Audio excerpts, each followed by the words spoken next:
Olá, meu nome é Vitória. Oi, eu sou o Joe, Eu sou enfermeira, uma completa apaixonada por livros. eu sou advogado e hoje eu também sou apaixonado por livros. E pensando então nessa paixão nossa por livros, nós pensamos em montar esse podcast com o objetivo de levar esse conhecimento que estão dentro dos livros específicos aí de autodesenvolvimento, autoajuda. A gente está pensando em trazer filosofia também para o maior número de pessoas. Então, Filosofia é autodesenvolvimento. é, então fica aí para reflexão. Então a gente tem esse objetivo aí de levar esse conhecimento. Espero que vocês gostem do episódio de hoje e marca a página.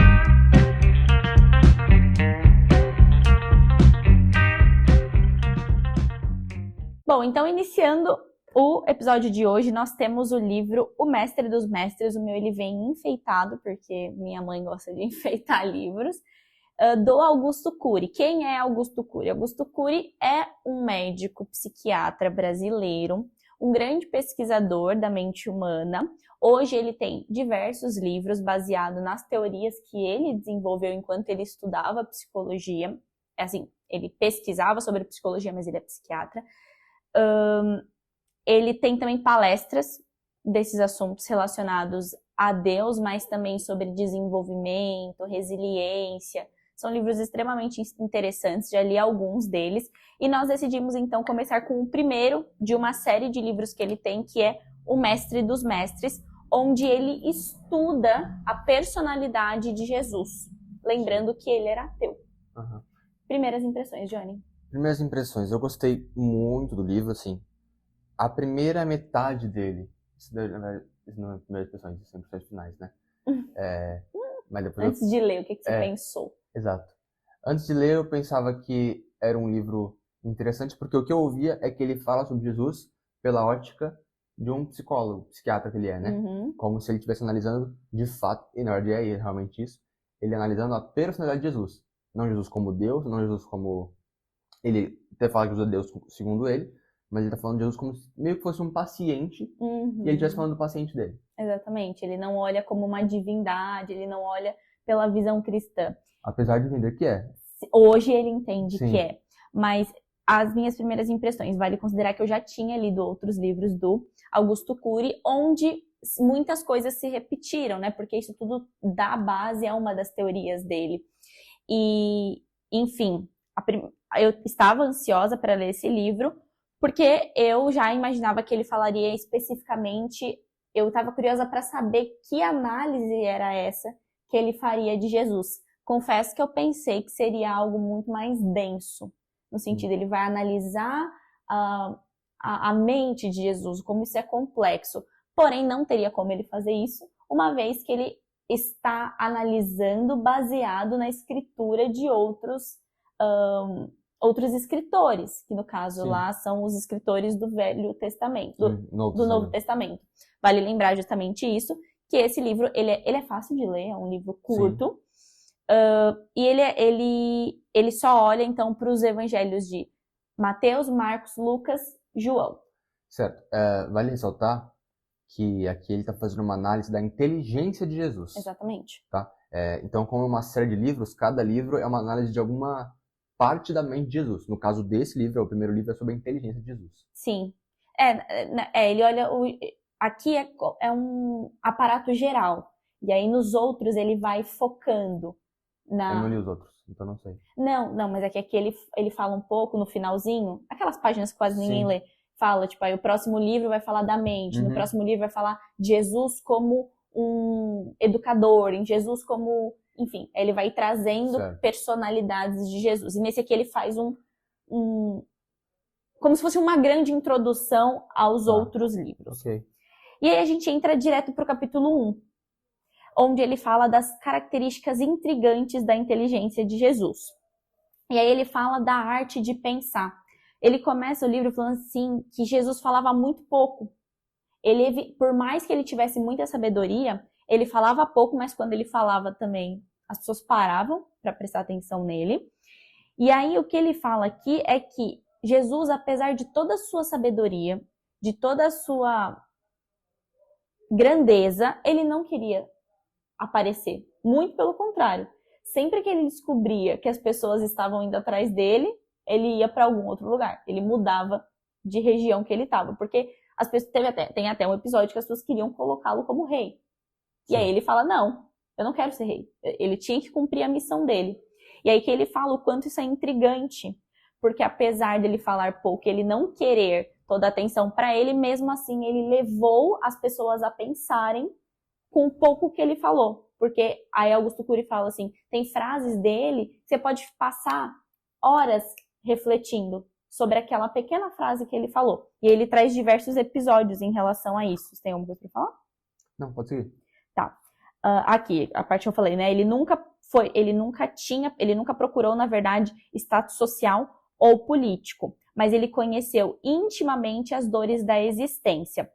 Uma coisa que é interessante também, que fala no Arriscando a Própria Pele, esse cara, ele fala que ele admira muito a história dos cristãos quando eles falam de Jesus, porque Jesus é o típico cara que sai dali do personagem Deus, assim como os outros deuses da mitologia, que eram deuses, mas não vinham para a esfera de viver como humanos, e Deus é e aí ele trata como se fosse realmente só uma história, né? Ele não deixa claro se ele acredita ou não, mas ele fala que é no mínimo interessante que Deus tenha saído do seu trono e arriscou a própria pele vivendo as dores de um humano. E Jesus faz isso. Então ele fala assim, Jesus conheceu intimamente as dores da existência. E aí ele destilava a sabedoria diante dessas dores da existência humana. E aí algo que é muito interessante. Jesus não pegou pessoas inteligentes para andar com ele. Inteligentes no sentido de estudo. Pessoas estudadas. A não ser Judas, que era o mais sábio dali, né? Sábio não. O mais inteligente, o mais estudado. Judas era da Receita Federal da época. Então, se eu não me engano, Mateus também era. Eles eram tipo os concursados da época. Entendi. Se eu não me engano, mas pode ser. Mas são 12, né? A maioria não era. Tinha pescadores. Sim. E aí isso também intriga nesse sentido, né? Porque ele podia ter pego os próprios fariseus, que entendiam a lei. Que eram doutores de direito da época. Exato. Ele podia ter pego essas pessoas, porque imagina, seria muito mais fácil, aos nossos olhos, pegar essas pessoas e disseminar o conhecimento a partir deles, porque eram eles que pregavam, eram eles que entendiam a lei. No máximo, Jesus chegaria e disse assim, olha, o jeito que vocês estão olhando aqui não é muito adequado. Mas não, ele vai lá na raiz, ele vai lá no que ninguém ouviria e trabalha com esses homens. E aí Augusto Cury, ele começa a argumentar, ele faz uma breve história dele em relação de que ele não acreditava em Deus, né? Ele entrou em depressão, tudo mais, mas não foi isso que fez ele estudar. O que fez ele estudar foi de fato... Ele na verdade, o Augusto Cury, ele estudou a história de várias mentes que passaram pela humanidade. O próprio Roosevelt é um dos caras que ele escreve, um dos livros dele, ele escreve a história de Roosevelt. Ele escreve a história também de Martin Luther King. Ele analisa essas grandes personalidades do ponto de vista psicológico. E ele faz isso com Jesus.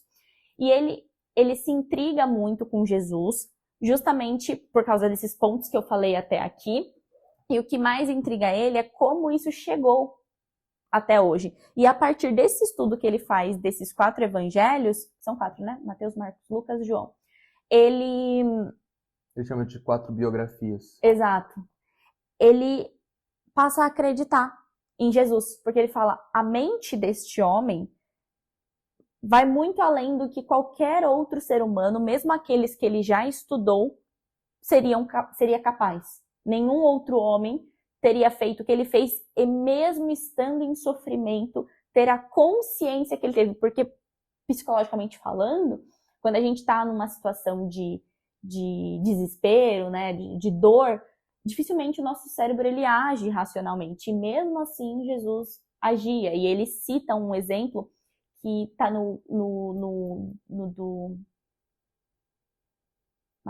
acho que Lucas que fala no livro de Lucas, quando Jesus ele é preso e aí Pedro nega ele 3 vezes. Sim.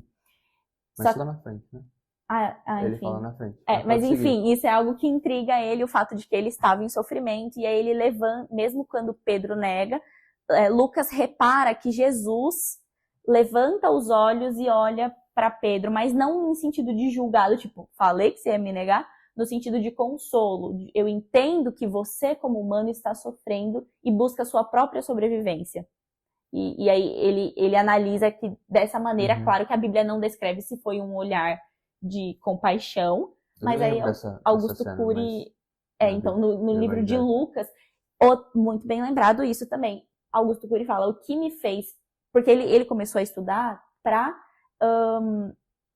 desmentir Jesus. Ele não começou a estudar para... Geralmente os ateus, quando eles começam a estudar a Bíblia, geralmente não, Os que a gente conheceu, da nossa bolha. Os que a gente já viu, que eu já vi na verdade, eles querem analisar a Bíblia para rebater a Bíblia e falar como a Bíblia está errada.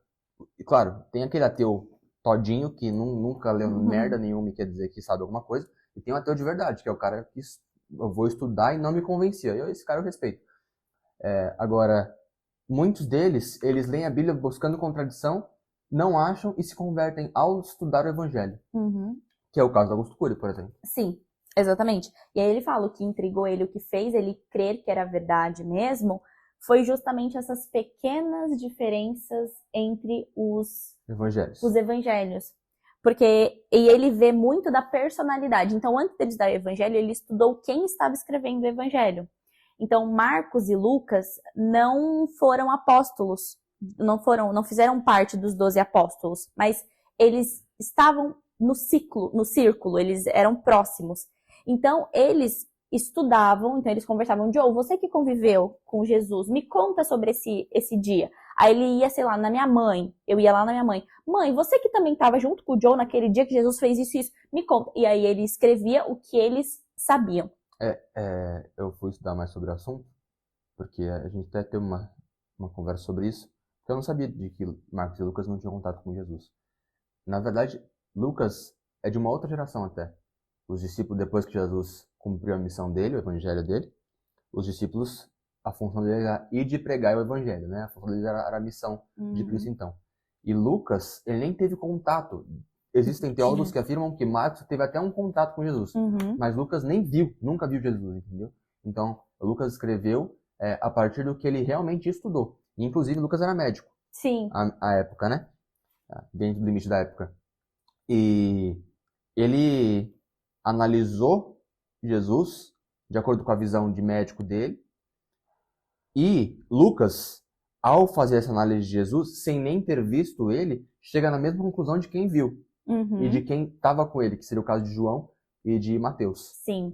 E aí o que ele percebe, isso na verdade que a gente já tá falando, a gente já tá indo pro capítulo 2, porque os capítulos eles são muito bem casados entre si. É algo que eu achei muito legal da escrita de Augusto Cury. Ele casa muito bem e você acha que coisa só. Parece que você nem acabou o capítulo 1, você leu o capítulo 1 o livro inteiro, porque a ideia é sempre a mesma, ele vai levando, assim como nossa fala, a gente já tá entrando no capítulo 2.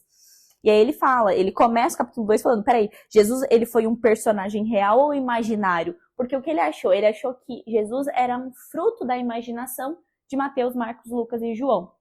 E isso que é interessante, ele fala assim, o que me intriga também é que cada um coloca um pouco da sua personalidade da história. Então, se eu narrar o dia de hoje, eu vou ver coisas no meu dia, e o Joe viveu o mesmo dia que eu, e o Joe vai ver outras completamente diferentes, porque a personalidade do Joe vai trazer os vieses dele e ele vai narrar de uma maneira completamente diferente. E aí isso mostrou que, na verdade, pequenas diferenças nas histórias não contradizem Jesus. Muito pelo contrário. Mostram ainda mais como ele não era fruto da imaginação desses 4 homens especificamente que ele estudou. E aí, antes da gente falar, de fato, entrar em Jesus, puxando o que você tinha falado lá do ateu, o Augusto Cury, ele fala, né, que a ciência, ela se cala quando a fé se inicia. Porque a fé, ela sobrevive pelo acreditar, pela certeza. É aí que a fé existe. Já a ciência, ela só existe porque tem dúvida. Onde não há dúvida, não cabe a ciência. Tanto é que, antes de você fazer qualquer pesquisa científica, o que te perguntam? Qual que é a sua pergunta de pesquisa? Toda ciência surge de uma pergunta. E a fé, ela surge de uma certeza e não de uma pergunta. Isso já me pegou. E foi aí que ele fala, pensando nisso, então, e aí Jesus, ele discorria sobre a fé, e aí ele fala aqui, ó, antes de qualquer coisa, antes da gente crer em qualquer coisa, nós precisamos ter a capacidade de pensar. O próprio Jesus ensinava isso. E aí ele meio que, eu pelo menos entendi, interpretei dessa maneira, que ele dá uma cutucada no sentido assim, por que vocês creem nas coisas tão facilmente? Se o próprio Jesus pedia para as pessoas refletirem, muitas vezes ele não respondia às perguntas, muitas vezes ele respondia perguntando para o outro, levando o outro a refletir sobre a sua própria pergunta. E aí ele fala, então, que vocês, né, o Augusto Cury aqui falando, que vocês também peguem isso de Jesus e apreciem a arte de pensar assim como ele, de questionar também. Ele fala, Jesus gostava muito de pessoas que pensassem, era tudo que ele queria. É uma questão. Jesus, quando você falou no começo, Jesus era extremamente sábio. Na minha concepção, Jesus era a própria sabedoria. Também é. Porque a sabedoria é um dom de Deus, e ele, por ser Deus, logo, ele seria a própria sabedoria. Salomão, inclusive, quando ele, no livro dele, Provérbios Eclesiásticos, quando ele fala da sabedoria, ele fala da sabedoria como uma pessoa. Ele fala, a sabedoria conversou comigo. Então, a gente analisa a sabedoria, eu analiso a sabedoria como o próprio Deus, o próprio Jesus. Partindo desse princípio, eu analiso que Jesus, ao questionar, até mesmo os fariseus, que eram os doutores de direito da época, ao questionar os fariseus, ele via, ele questionava de uma forma educada. Não é um questionamento com arrogância. O que liga muito com o livro Como Fazer Amigos e Influenciar Pessoas. Que Dale Carnegie fala sobre apontar uma dúvida relevante e entender o que a pessoa está falando e discorrer a partir do que ela está falando de forma educada. Então você vai ver, em muitos momentos da nossa vida, que a gente discorda de alguém, de um político, não sei, e a gente rebate aquele político ou aquela pessoa, às vezes nossos pais, de uma forma meio que agressiva. Isso gera uma confusão. Sim. Porém, se você agir com a sabedoria de Jesus Cristo, você analisa que a partir dessa sabedoria, você consegue abordar as pessoas e até fazer a pessoa mudar de opinião quando você discorda e questiona com educação. O segredo tá em educação. E Augusto Cury fala no livro aqui, o sistema político e religioso, porque à época o sistema político e religioso era a mesma coisa dentro do farisaísmo. Então o sistema político e religioso não foi tolerante com ele, mas ele foi tolerante e dócil com todos, mesmo com os seus mais ardentes opositores. E aí aqui no capítulo 2, seguindo aquela lógica ainda de refletir, né, porque Jesus apreciava aqueles que pensavam, tanto é que ele pedia, né, ele cutucava para que as pessoas refletissem sobre aquilo que elas mesmas estão falando. Augusto Cury escreve aqui, investigar com critério aquilo que se vê e se ouve é respeitar a si mesmo e a sua própria inteligência. Se alguém não respeita a própria inteligência, não pode respeitar aquilo que acredita. Não deveríamos aceitar nada sem antes realizar uma análise crítica dos fenômenos observados. Por que é e eu achei muito interessante isso. Porque se alguém fala algo para mim e eu acredito, realmente isso é ferir a minha inteligência. É sinal de que eu não tenho capacidade crítica de avaliar se aquilo que a pessoa está me falando é verdade ou mentira. Logo, eu aceito. Esse é o caminho mais fácil. Olhar por essa perspectiva mudou um pouco o meu jeito de pensar e de acreditar no que os outros falam. Muito disso, na verdade, eu já tinha muito isso por causa de você. No começo, quando a gente se conheceu, eu acreditava em tudo que me falavam. E o Joe é alguém muito crítico. E eu já estava aprendendo isso com ele, mas ler isso fez todo o sentido. É como se tivesse uma explicação lógica para aquilo que o Joe me ensinou. Olha, a explicação lógica é essa. Quando você aceita o que te falam, você está desrespeitando a sua própria inteligência. Você está falando para você mesmo, eu sou burra, então vou acreditar no que estão me falando. E geralmente, a gente já está fugindo um pouco do livro, mas a pessoa que costuma passar informação, e geralmente todo mundo acata, quando aparece alguém que questiona, essa pessoa, geralmente arrogante, ela paralisa e tende a diminuir você. Já vi muito isso. Em jornalistas, em políticos, e até na minha família, por exemplo, eu já vi isso, na igreja, já vi muito disso. Porque às vezes a pessoa, o ancião, o pastor da igreja, ele não gosta de ser questionado. Mesmo que sua dúvida seja relevante, e mesmo que ele tenha uma resposta, mas só por você questionar, ele já vira a cara para você. E aí aqui, então, ele volta a argumentar por que Jesus não foi uma mera construção, não foi um personagem construído por quem escreveu a Bíblia. Ele existiu. E aí ele fala assim, Cristo não poderia ter sido fruto da criatividade intelectual de algum autor. E por que ele fala isso muito bem? Ele fala assim, ele vai argumentando, ele fala, olha os discípulos de Jesus, com todo respeito, mas eles não teriam capacidade criativa e nem intelectual para escrever o que Jesus falou. Porque as formas como Jesus rebatia algumas vezes não seriam, nós seres humanos jamais pensaríamos em rebater daquela maneira. Então, como é que eles criariam aqueles diálogos? Sim. Esse é o primeiro ponto da argumentação dele. O segundo ponto da argumentação dele é em relação àquilo que a gente já falou, aquelas pequenas diferenças que existiam entre as histórias.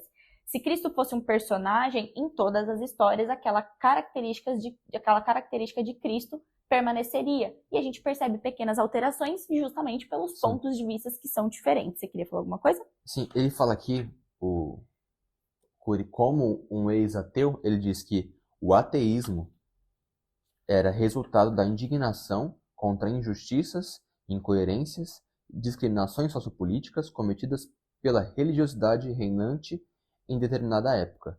Aí ele fala de Voltaire, de iluminismo, enfim, mas ele traz aqui que o ateu, muitas vezes ele é ateu porque ele tem um ranço contra a instituição religiosa e contra as injustiças da sociedade.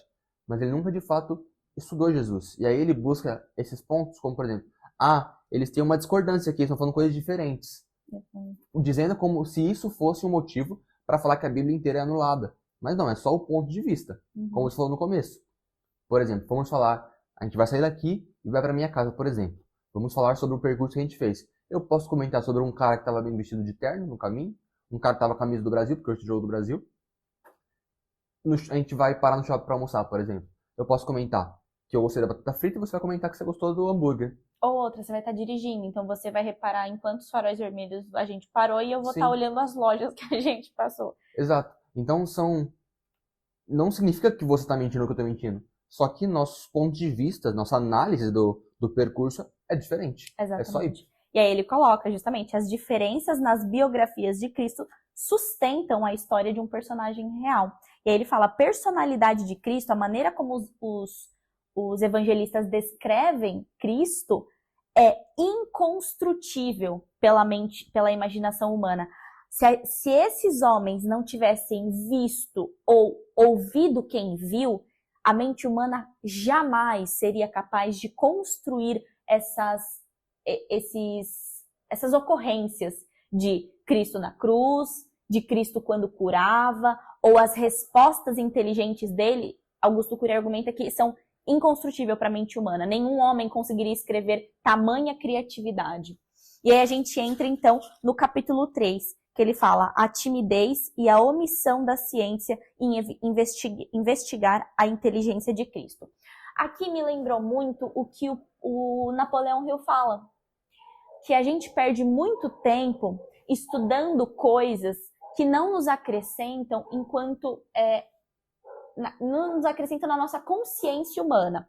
Nos acrescentam no sentido de perpetuar a existência da humanidade na Terra. Mas o que adianta a gente perpetuar a existência na Terra, que é algo que o Cury fala, se nós estamos nos tornando doentes, cada dia mais mentais? A gente entende o que acontece fora do corpo e cada dia menos entende o que acontece dentro da nossa cabeça, dentro da nossa consciência. E aí ele fala, que ele cutuca um pouco no sentido de por que a ciência foi tão omissa em estudar a personalidade de Cristo? É interessante. Eu ia puxar um pouco para falar que o Taleb meio que responde no Arriscando a Própria Pele. Porque muitos cientistas estão fazendo cientificismo buscando apenas o título de mestre e doutor. E não buscando uma função social naquela pesquisa científica que ele está trazendo. Então, é claro que não é função. Até seria de outras áreas da ciência falar sobre Jesus. Mas um teólogo, por exemplo, ele deveria estar mais preocupado em procurar a raiz da Bíblia, o hebraico, o aramaico e o grego, para falar sobre Jesus, do que procurar fazer uma pesquisa científica, um mestrado, doutorado, falando sobre Jesus, para provar o que a denominação dele quer que ele prove. Porque aí eu estou fazendo estou cutucando a instituição que eu sigo como cristã. Muitos teólogos eles estão lá buscando, eu vou buscar aqui a resposta para o que a minha denominação já acredita. Não, eu tenho que buscar a resposta do que a Bíblia está falando. Essa é a realidade. Então, talvez seja algo contrário com o que a sua denominação está pregando. Mas, quando ele não age aqui e vai atrás da denominação dele, ele está praticando cientificismo. E isso é um dos motivos pelos quais Jesus não é tão propagado como deveria. Pode ser. Na minha concepção. Fica aí uma outra maneira de pensar. Mas isso que você falou me leva à reflexão de, por exemplo, eu tô lendo um livro que é... não sei o que, Profecias, da Ellen White. 101 Profecias? Não sei o que, Profetas. Patriarcas e Profetas. Patriarcas e Profetas. E aí ela conta a história do protestantismo. E aí você imagina se as pessoas seguirem... É porque aí, durante essa... A gente percebe muito nítido como teve realmente a mão... Para quem acredita, é nítido a mão de Deus na disseminação do protestantismo ali. A luta de Lutero, de não ter aceitado armas. E Lutero ela até fala... Sabe por que a gente não... Porque teve um movimento de querer lutar, né? De responder com a violência da Igreja Católica, responder da mesma medida. Só que Lutero falou, uma vez que você usa violência e você usa arma, você não está você está deixando de mostrar o poder de Deus.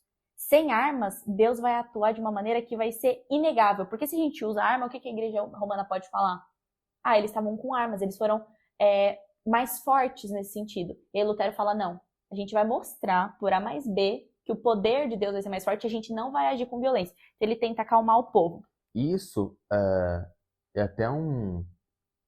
Não sei se... Nunca parei de pensar se isso é uma doutrina do protestantismo como um todo.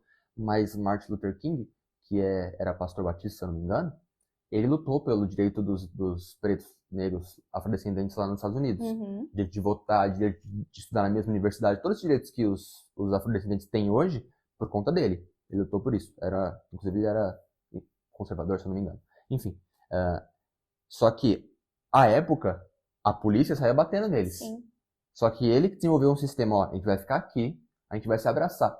Se a polícia me levar preso, me bater, eu não vou reagir. Uhum. Eu quero mostrar que o meu direito é direito, não pela reação, mas porque esse é o meu direito de ser humano. Uhum. E ele conseguiu apresentar. Gandhi também fez. Se eu não me engano, Martin Luther King foi estudar com Gandhi, se eu não me engano.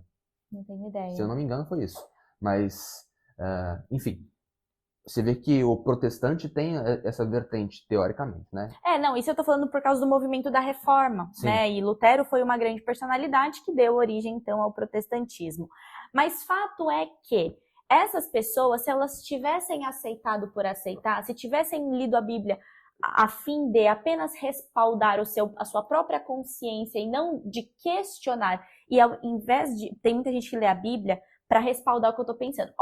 Eu penso isso aqui, mas tá escrito na Bíblia, mas ela não leva em consideração todo o contexto, né, de toda aquela história. Isso, primeiro, ferir a sua própria inteligência, mas se a gente tivesse seguido essa linha de raciocínio, até hoje a Igreja Católica, não que ela não comande ainda, mas ela teria toda aqueles rituais que tinham antigamente, de salvação pelas obras, ainda tem muito disso e vai muito da fé de cada pessoa, mas antes era uma força.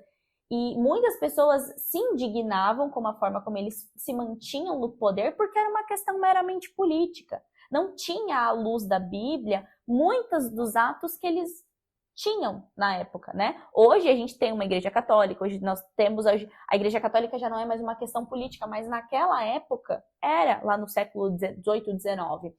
Então, quando o Lutero ousa olhar para a Bíblia, não para responder, porque Lutero era da igreja católica, entendeu? Então, quando ele ousa olhar para a Bíblia, não para respaldar o que ele afirma como verdadeiro, mas sim para falar, por favor, palavra, Deus, me mostre o que a sua palavra tem para mim, e não defenda as minhas teses, porque isso é orgulho, aí as coisas começam a mudar. Então, muitas vezes a gente tem isso mesmo, de tentar achar nos atos de Jesus algo que me protege. Quando a gente olha de uma maneira diferente, a gente começa a ter outras perspectivas, mas não era isso. A gente acabou se perdendo na nossa discussão. No capítulo 3, então, ele quer mostrar que a nossa mente é incapaz de criar um personagem como Cristo. E ele fala aqui, falando sobre estudar. Na verdade, a gente não se perdeu, não. Dá para fazer um link, que ele fala que é respeitável todo tipo de crença. Porém, é igualmente respeitável exercer o direito de pensar antes de você crer.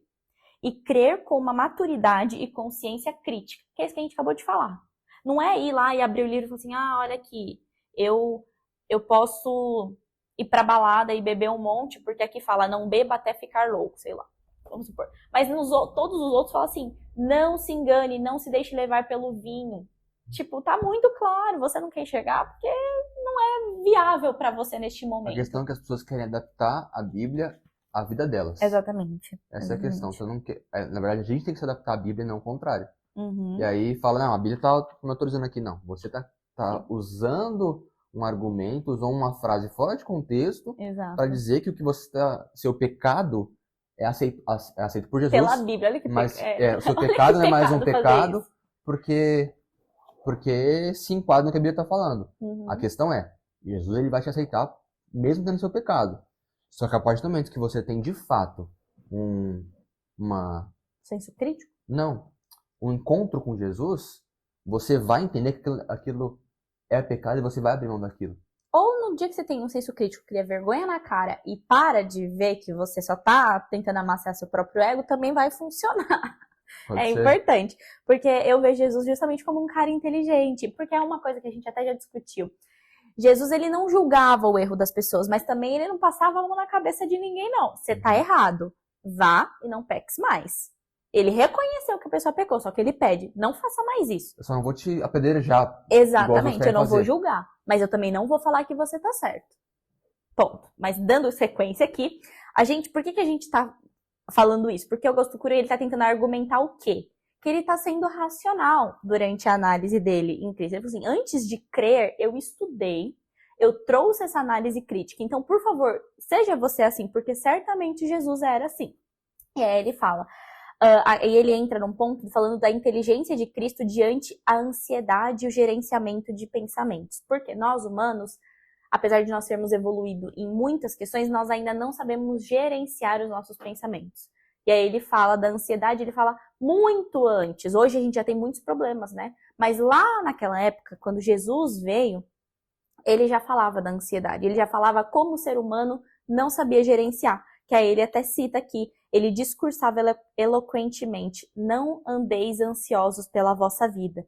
Isso não significa que devessem abolir qualquer tipo de reação de ansiedade, mas que não vivessem dessa maneira, porque a ansiedade ela é importante, ela é saudável, né, em determinado momento, para que você continue vivendo. Entretanto, não viva ansioso, tenha ansiedade, né, no sentido de... Mateus 6 que ele fala disso. Aí ele fala assim, basta a cada dia o seu próprio mal. Exatamente. Porque é importante que a gente, sim, tenha ansiedade no sentido de se precaver de determinadas situações, mas viver dessa maneira gera uma série de doenças que provavelmente Jesus já sabia que geraria, e nós estamos aqui hoje tendo as doenças mentais como o maior problema de hoje. Você vê que o Mateus, quando está escrito isso em Mateus 6, não está dizendo que é para você não programar o seu futuro. Programe o seu futuro, sim. Uhum. Só que não é para você ficar remoendo algo que vai acontecer. Exato. Espera acontecer. Uhum. Para você, assim, você não sabe se realmente vai acontecer o que você queria ou não. Então espera acontecer. Se for ruim, aí você sofre. Se não for, por que você está sofrendo por antecipação? Sim. E aí ele até fala aqui que nesse livro especificamente ele não vai ficar falando sobre ansiedade, ele cita esse tópico aqui. Lembra que eu falei? Esse livro me parece mais uma grande introdução dos próximos livros. Ponto de vista da Vitória, tá? Aí ele fala assim, eu quero apenas comentar que Jesus afirmava que as preocupações exageradas com a sobrevivência e os pensamentos antecipatórios, que foi o que o Joe falou, o enfrentamento de problemas virtuais, que é o que a gente tem, e a desvalorização do ser em relação ao ter. Eu tô tão preocupada em ter no futuro que eu esqueço que eu sou no presente. E aí ele fala assim, isso cultiva ansiedade doentia. O mestre da escola da existência, ele fala que Jesus é o mestre da escola da existência. A existência é uma escola. Cury considera a existência uma escola.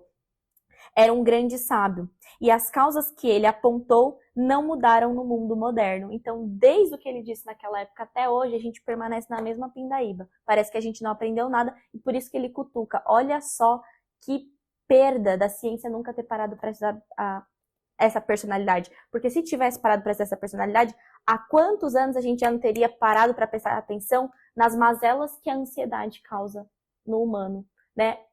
Na verdade, se a ansiedade sangrasse, as UTIs estariam completamente lotadas. A gente estaria vivendo numa outra pandemia aí.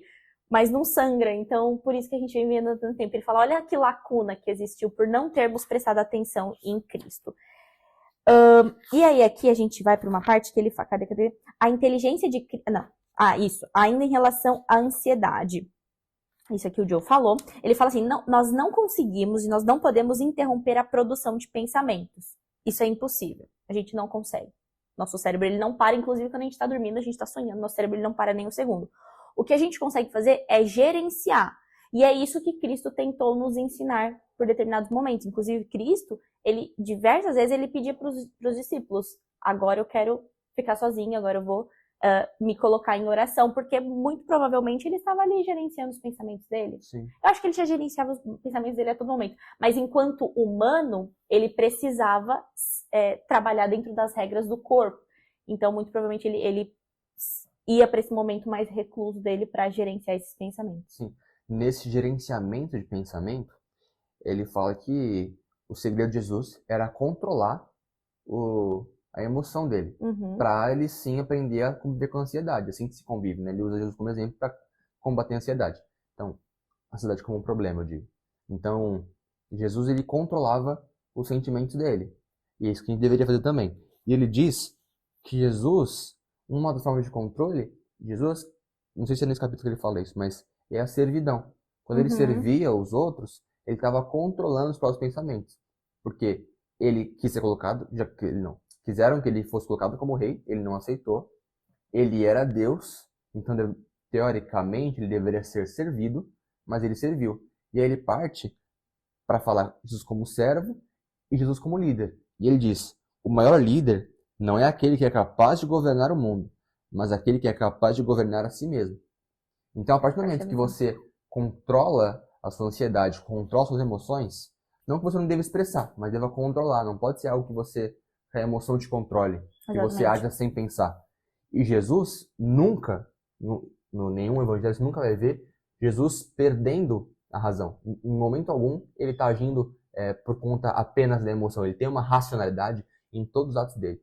Achei ótimo você trazer isso, porque aqui está falando justamente, Cristo não admitia tensões, a ira, a intolerância, o julgamento. Toda vez que ele via que um dos seus apóstolos estava, ou alguém que estava perto dele, estava deixando os pensamentos e as emoções controlar, ele intervia. Justamente porque ele queria ensinar a raça humana, desde aquela época, a gerenciar os pensamentos, as próprias emoções. E aí ele fala, ele não queria que o julgamento envolvesse seus discípulos. Ele estimulava seus íntimos a serem fortes numa esfera em que costumavam ser fracos, que é essa que a gente está falando. Que eles fossem fortes em administrar a impaciência, rápidos em reconhecer as limitações, seguros em reconhecer os fracassos e maduros em tratar as dificuldades do relacionamento social. E aí, tudo isso que ele falou aqui, Augusto Cury coloca de Mateus 5:1 a 7:29, você vai reconhecer toda vez em que Jesus, você consegue identificar o momento em que Jesus tentou falar para o discípulo, seja forte em relação à impaciência, seja forte em relação aos seus fracassos, e aí ele mostra, e ele inclusive pede para você ler esse livro com uma Bíblia ao lado, para que você não desrespeite a sua própria inteligência e não acredite no que ele está falando. Pega a Bíblia, abre lá e confere. Em qual momento dessa história aqui, Jesus mostrou para ele ser forte, ele controlar a impaciência, controlar, às vezes, o pré-julgamento, enfim.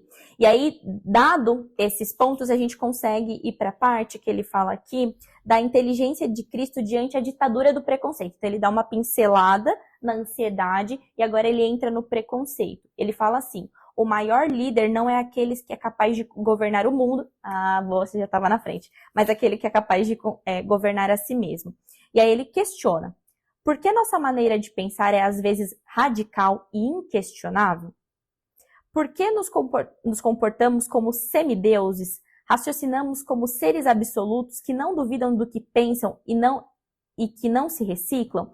E aí é que isso mostra o quanto nós somos egocêntricos, né? Porque se o próprio Cristo diversas vezes questionava os outros, por que a gente fala com tanta soberba?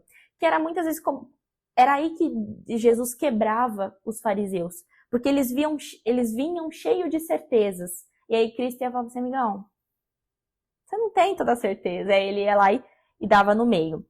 E ele estava falando assim, justamente que Cristo veio para quebrar esses preconceitos. Então Cristo, primeiro, ele poderia ter vindo, ele tinha muita sabedoria e muito conhecimento, ele podia ter vindo como pelos fariseus. Já ter começado lá de cima e divulgado, mas ele vem para quebrar isso. Não, ele vem lá pobre, ele nasce numa manjedoura, nem num lugar digno, ele nasce junto com animais, ele sempre tá andando com pessoas que são julgadas, sempre aquele que é julgado, Jesus está perto, então tem aquela mulher lá que tem um monte de marido, acho que já tá no 5º marido, ele vai, senta perto dela, ela pergunta, mas por que você tá perto de mim? Você vai ser julgado se você ficar perto de mim. Ele fala, não ligo. Aí ele fala pra ela, aí o Curi inclusive fala isso assim, meu, imagina que lunático, imagina você tá sentado do lado de um cara, e aí ele fala assim, e ela tá pegando água, e ele fala assim, você precisa beber da minha fonte, que é a fonte da vida eterna. A mulher samaritana. Você imagina você tá pegando água e alguém falando pra você. Por isso que ele fala que Cristo é uma personalidade que jamais a gente descreveria. Sim. Senão, se a gente cria um personagem, vamos supor que Cristo não existisse, se a gente fosse criar um personagem, a gente seria louco. Nós seríamos taxados de louco. Uhum. Porque que diálogo mais sem pé e sem cabeça é esse? E aí é isso que também já Augusto Cury falou assim, ó, tá vendo? Isso Não tem referendo como. uma vez, eu tive uma discussão saudável na igreja, não foi saudável mesmo, que começou a abrir um debate sobre quem seria Jesus se ele não fosse Deus. E as pessoas falando, Doido. as pessoas falando, não, Jesus era um cara inteligente, sei o quê. Eu falei, não, Jesus era um doido. O cara que não é Deus, se falar que ele falava, eu sou Deus, e se você não considera ele Deus, então é um louco. Você não pode. Senão, se for pra ser assim, Eu posso falar agora. o Henrique Cristo mesmo, É verdade. as pessoas tratam ele como um doido. Exato, exatamente. Eu mesmo acho que ele é um doido. Uhum. Então, assim, uma pessoa que fala que é Deus, ou ele realmente é Deus, ou ele é doido. Não tem um meio termo. Sim, e isso mostra como que Cristo realmente é inconstrutível para a mente humana. E aí ele fala justamente por ele ter vindo de um lugar que ninguém imaginou, andado com pessoas que ninguém esperava. Cara, ele jantava com leprosos, ele queria comer com leprosos. Quando que naquela época as pessoas andavam? Muito pelo contrário. Tinha que manter longe da sociedade. E aí, aqui fala assim, que Cristo, justamente por andar com essas pessoas, ele fala, todas as pessoas que ficavam íntimas de Cristo perdiam espontaneamente o medo de assumir a sua história. Então eles falavam para Jesus, eu sou assim. A própria mulher que tinha 5 maridos, ela não tentou, olha que intrigante, ela não tentou esconder isso. Jesus, ela falou assim, olha, já tive muito marido, é melhor você não ficar perto de mim, porque você vai ser mal visto aqui. Então ela não tem vergonha de assumir, ela podia ter mentido, ter fingido que ela era outra pessoa. Eles se interiorizavam e se tornavam fortes em reconhecer suas fragilidades e isso os deixavam emocionalmente mais saudáveis quando eles aceitavam. E aí Cristo só falava, olha, não peques mais. Bom, eu tô te salvando, mas a partir de agora, tô te salvando assim, né? Ok, você assumiu quem você vamos seguir o caminho. Isso pra mim a pessoa encontrou a graça. Ela encontrou a graça de verdade. E agora a graça vai se transformar, então não peques mais. Uhum. Você está purificada, você não tem mais pecado. Porque uma vez que você encontra a graça, o pecado foi embora. Mas agora não peques mais. Uhum. Então agora se policie para não pecar mais. Sim. Porque a sua natureza pecaminosa, nesse mundo ainda vai existir. Então... Mas o que me intriga é porque, assim, muitas vezes a gente esconde o nosso pecado. Sim. Né? Principalmente Depende, né? Principalmente quando o nosso pecado é socialmente aceito. É, isso que eu ia falar. Então a gente não precisa ficar falando. Tá tudo bem.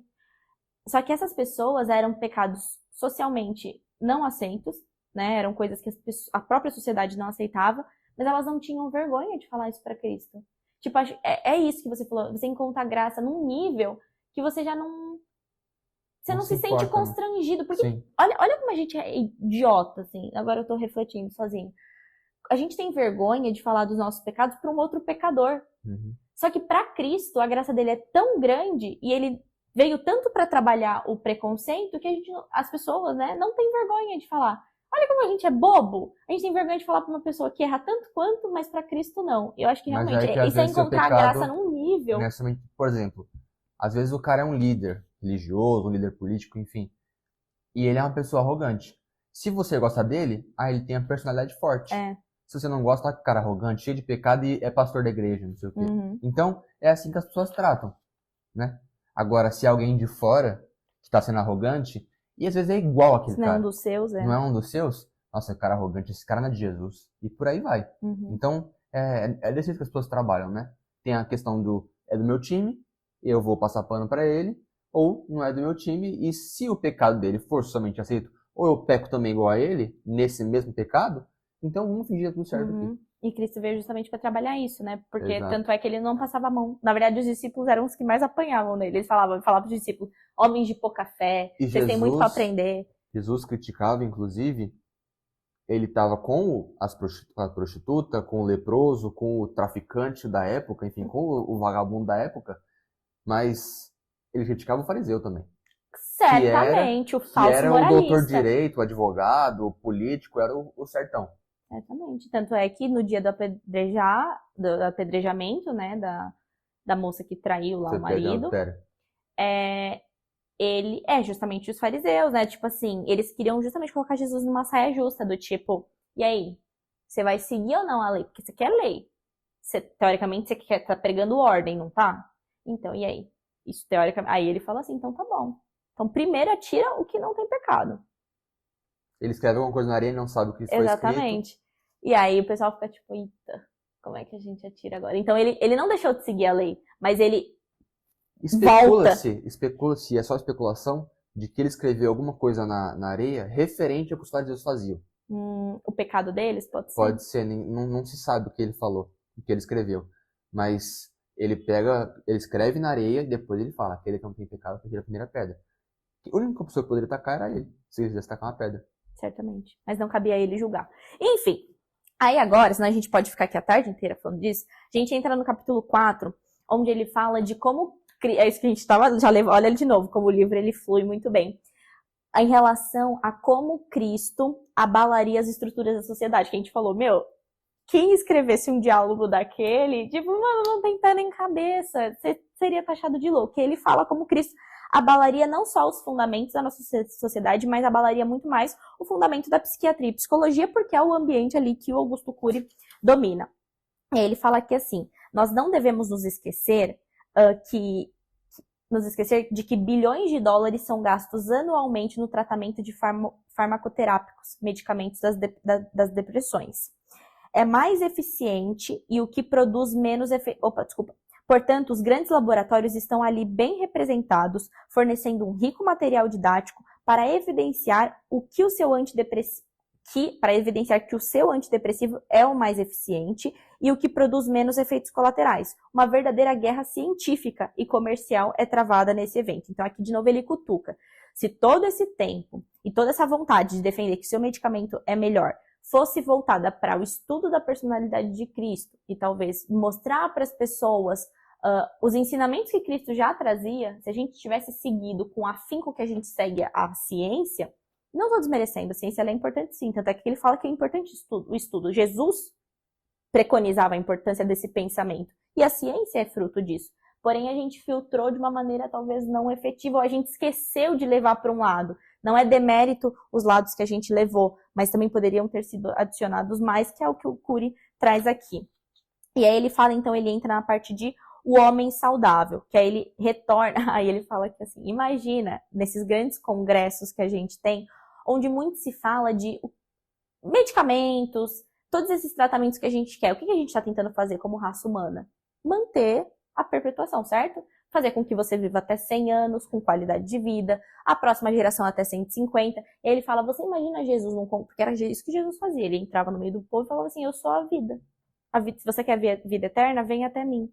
Imagina ele falar isso num congresso. Ele levanta no congresso, assim como ele fazia lá na sinagoga, e fala um negócio desse. Exatamente é inconcebível, Uhum. É inconcebível. E aí ele fala que Jesus fazia isso. Então você... Imagina o que não ia dar nos congressos de saúde. Mas ele fala que ele ao mesmo tempo que ele fazia isso, ele era educado.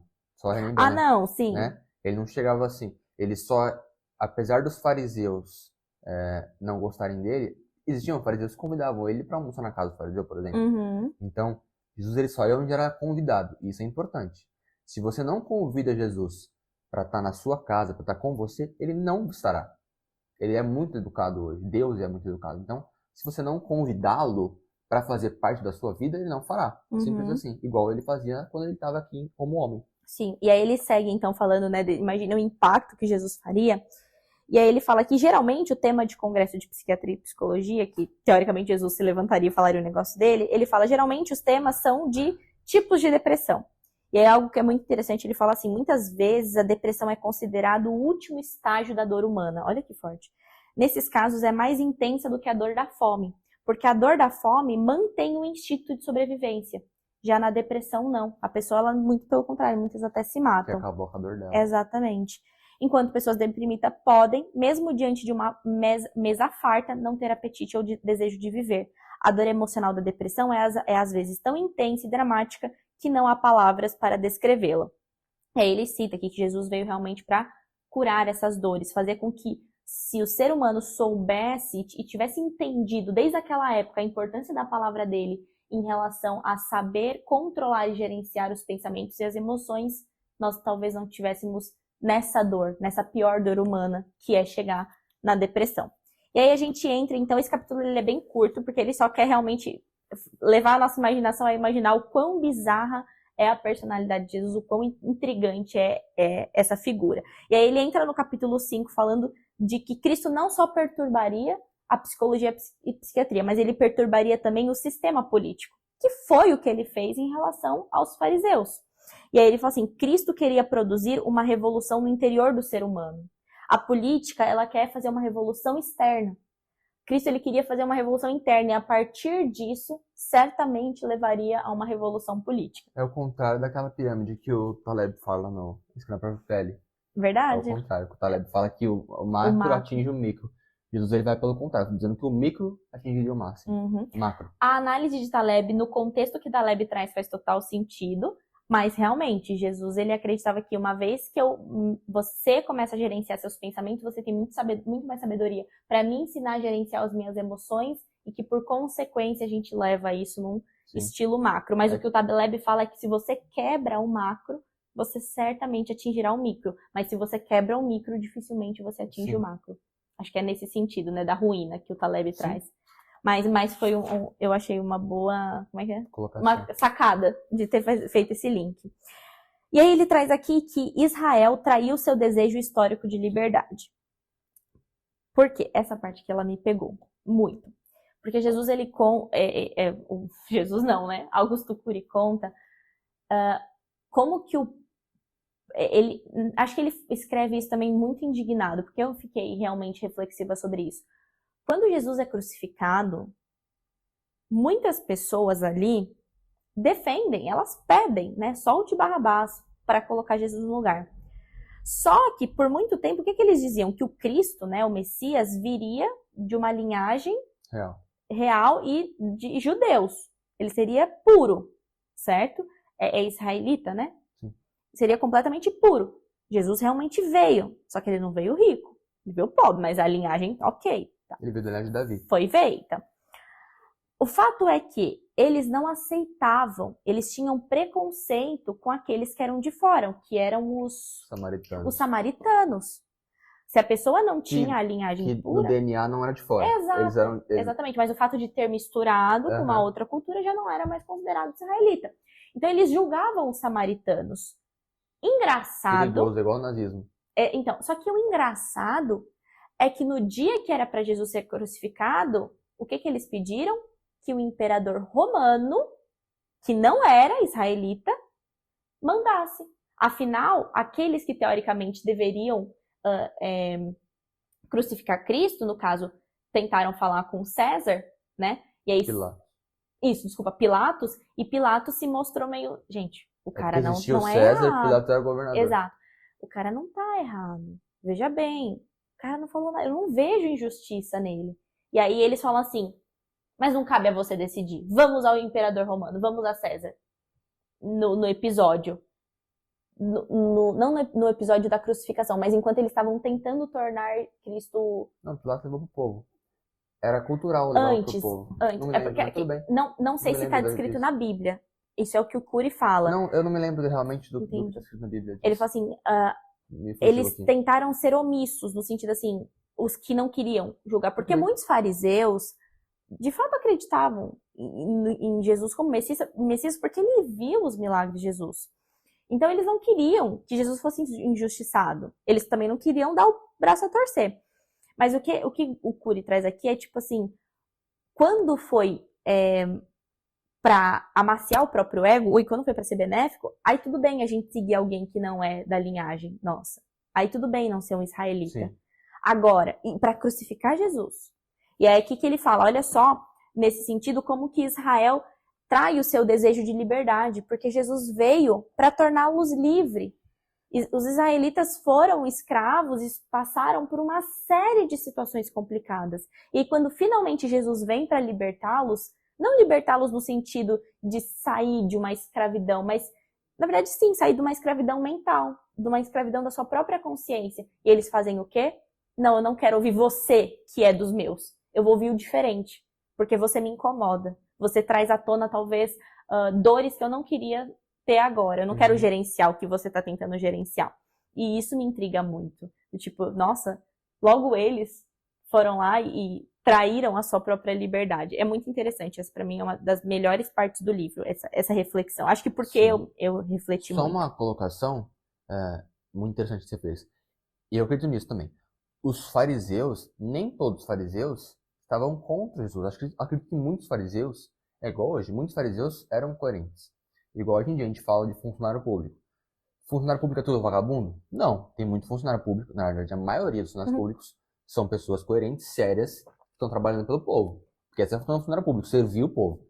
Mas tem uma elite do funcionarismo público ali que só está ali para enriquecer com o funcionário público e para mandar. Essa elite que é o que coordena, porque eles têm um poder meio psíquico em cima dos outros, não sei, um poder da mentalidade deles em cima dos outros. Eles acreditam nessa superioridade. Né? Eles acham que eles são superiores, é isso que você tá falando?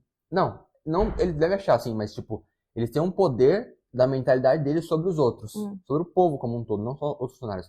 E essa elite faz deles realmente poderosos, a junção deles. E com o farisaísmo era a mesma coisa. Eu acredito que tinha uma elite ali que era totalmente contra Jesus por conta disso. Só aqui, no episódio que eu estava tentando te falar, aqui, ó. A cúpula de Israel, na época de Cristo, desejou mais poder sociopolítico do que a liberdade e a independência.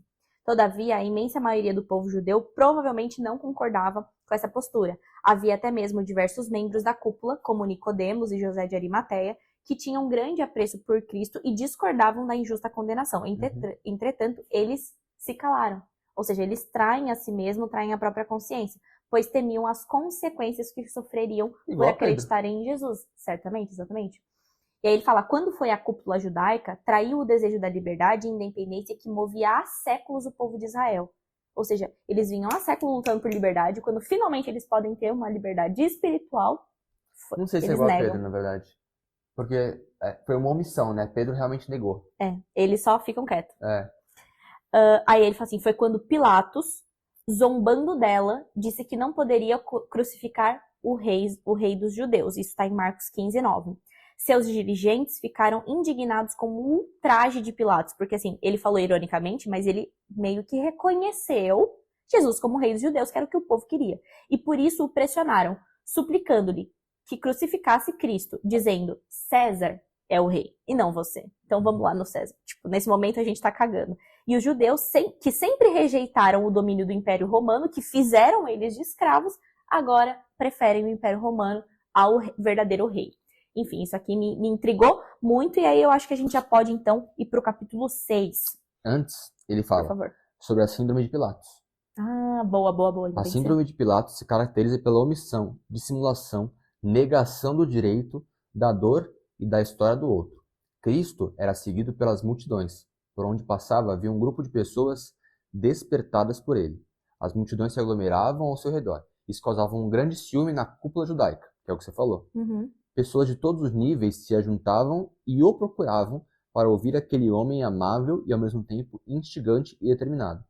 Elas procuravam conhecer os mistérios da existência, anelavam a transformação íntima clandestina que ele provocava. Então, o judaísmo, ele se incomodava com isso, porque quem tinha essa função, teoricamente, era o farisaísmo ali. E Pilatos reconheceu que Jesus tinha tudo isso aqui, porque o povo queria ele. E ao se omitir, também você comete um erro, porque você não pode se omitir quando você vê algo errado acontecendo. A sua função, teoricamente, era se posicionar contra e deixar as consequências rolarem. Tipo, se é pra ir pra César, vamos pra César então. O cara não tá errado. Ele até traz aqui, aquele que é infiel à sua própria consciência tem uma dívida, olha que forte, tem uma dívida impagável consigo mesmo, porque é só você sabe que você fez isso, mas você feriu a sua própria consciência. E aí, desculpa, gente. No capítulo 6, fala aqui, o discurso de Cristo deixaria, agora ele entra para medicina atual atônita e tocaria a maior crise existencial do ser humano. Ele fala aqui, ó, é aceitável o caos que desorganiza e reorganiza a matéria. Tudo no universo organiza-se, desorganiza-se e reorganiza-se novamente. Todavia, para o ser humano pensante, a morte estanca o show da vida, produzindo a mais grave crise existencial da história. O que nos torna tão diferente dos animais? Nós somos um ser que tem consciência da nossa própria morte. Os animais não têm. E isso nos gera sofrimento. E aí, por isso que Cristo, ele causaria esse dano. Porque, de novo, ele viria e fala assim, eu sou a fonte da vida. Né? Quem não beber da minha água não terá a vida eterna. E aí você fala, quê? Tipo, todo mundo sabe que eu vou morrer. Como é que esse cara tá falando que tem a vida eterna? Uhum. Os discípulos morreram. Cadê Jesus?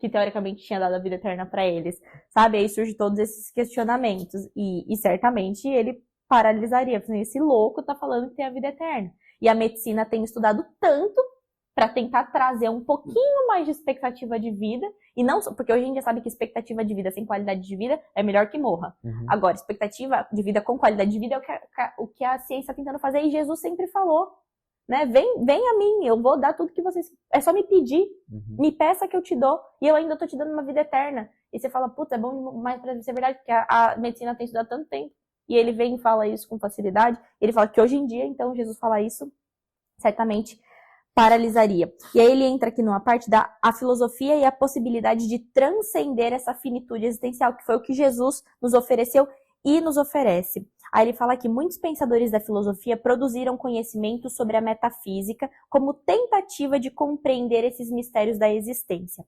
A metafísica é justamente um ramo da filosofia que estuda o conhecimento da realidade divina mediante aos olhos da razão. O conhecimento de Deus e a alma. Isso quem fala é Descartes.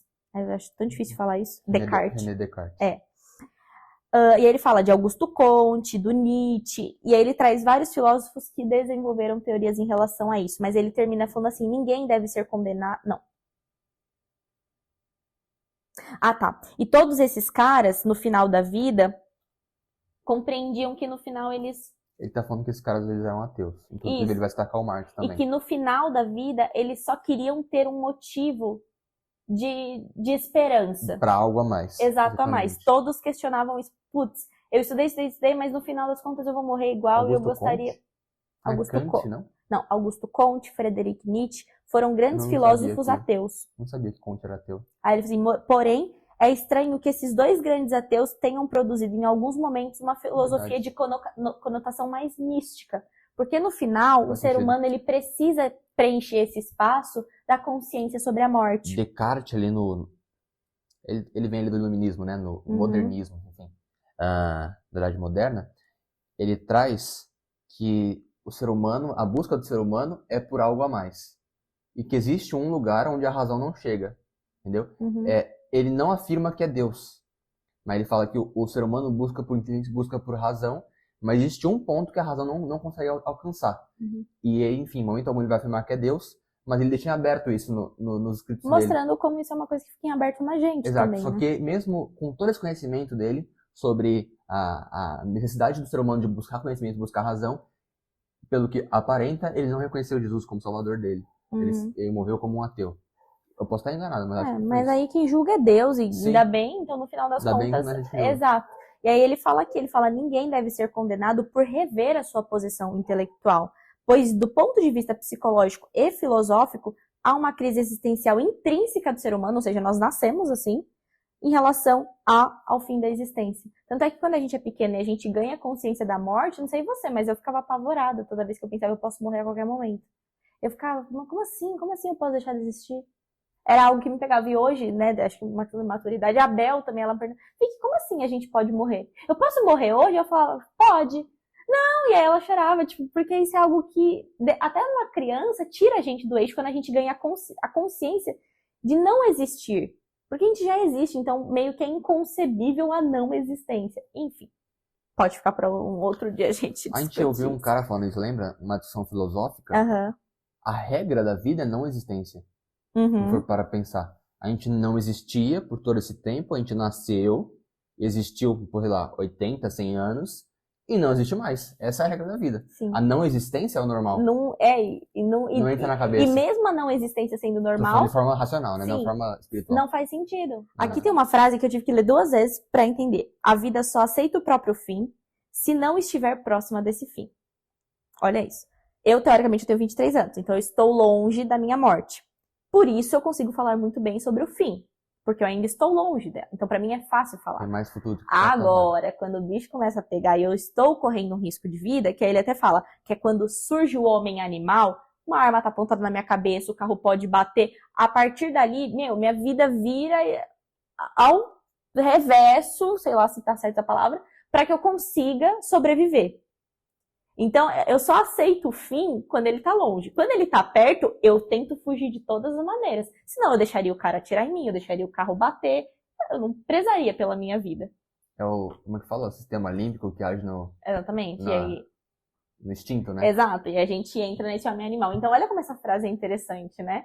O fim é ok até que ele se aproxime. Se aproximou, aí eu já não quero mais. E aí ele fala aqui que o homem psicológico, mais do que o homem animal, que é esse que eu falei, que é quando entra, então, esse espírito de sobrevivência, se recusa a aceitar a morte. O desejo de eternidade, de transcender esse caos da morte, é inerente do ser humano. Não é fruto de uma cultura. É algo que veio de nós mesmos. E como veremos, Cristo tinha consciência disso. E seu discurso sobre a eternidade ainda hoje é perturbador. Porque a gente não só não aceita a morte, olha como é bizarro, a gente não quer aceitar a morte, mas quando alguém fala que tem a vida eterna, a gente também não aceita. Isso só mostra como a gente aceita mais a morte do que a vida eterna.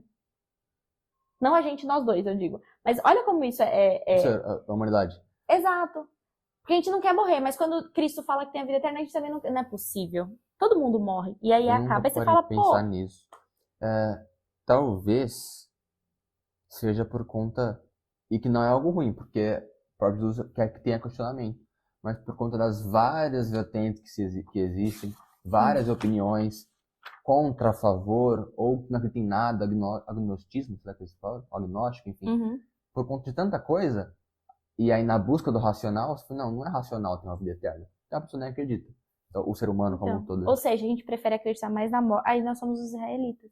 Nós preferimos acreditar mais na morte do que na vida eterna. Os israelitas preferiram acreditar naquele que não era deles a acreditar naquele que Eu era. não sei, porque aí, a partir do momento que você parte do princípio que você acreditou em Jesus como seu Senhor e Salvador, você acredita nessa vida eterna. Tem uma questão de crença também. Então, sem essa fé, sem ter aceitado a graça, você tá do lado das pessoas que estão buscando só o racional. Uhum. Então, E que mesmo essas não é aceitam a complicado morte. É. Que a morte perturba essas também. E aí, olha que legal, ele finaliza esse raciocínio falando assim: o ser humano é uma grande pergunta que por dezenas de anos procura uma grande resposta. Que é justamente como é que acaba, o que acontece depois. E aí que eu vou pular umas páginas e eu vou direto para as limitações da ciência e a postura de Cristo como fonte de verdade essencial. Porque aqui ele vai discorrer de novo como Cristo abalaria as estruturas, Sim. tá. E aí que ele fala, as limitações da ciência e a postura de Cristo como fonte de verdade essencial. O que ele quer dizer com isso? Eu vou tentar explicar, mas eu não sei se eu vou conseguir. Eu posso descrever de todas as maneiras o que é a cor verde.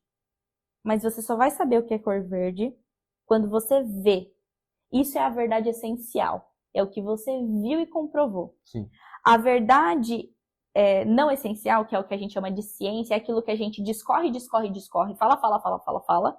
Mas se a gente não viver, dificilmente a gente vai saber. Então eu posso aqui falar por A mais B que eu tenho a cura do câncer. Se eu aplicar isso em você e não curar o câncer, a verdade essencial é que eu não tenho a cura do câncer. Sim. Isso é que ele traz. E aí ele fala, Deus é a verdade essencial. Aí ele fala assim, a verdade científica, a ciência, procura uma verdade real. Por isso que tem tantos artigos aí. A gente está tentando mostrar na escrita que a essência é real. Pode falar. É que é muito complicado, né? Porque a verdade real vai de acordo com o que você viu, você viveu. Então, por exemplo, hoje eu dirijo um carro legal, um Creta. É um carro legal. Só que eu quero um dia dirigir uma Lamborghini. Quero ter uma Lamborghini, por exemplo. E aí eu passo de Lamborghini e falo com um amigo meu, comprei uma Lamborghini, um carro maravilhoso, confortável, não sei como é que é uma Lamborghini, mas confortável, sei lá, ele anda muito rápido, eu bato 300 km por hora na estrada se eu quiser, enfim. E aí o amigo que nunca dirigiu uma Lamborghini fala assim, eu sei como é. Não, ele não sabe. Ele nunca dirigiu uma Lamborghini, então ele não sabe como é.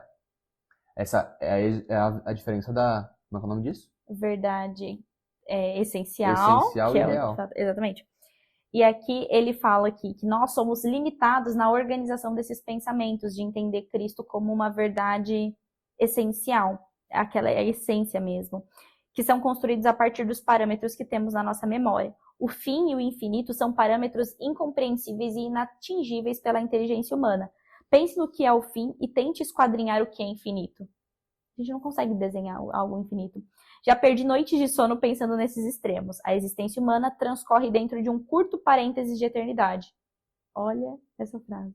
Existe a eternidade, aquilo que você falou, e é mais comum a gente saber o que não é existir do que existir, porque a gente existe por muito pouco tempo se comparado com toda a eternidade.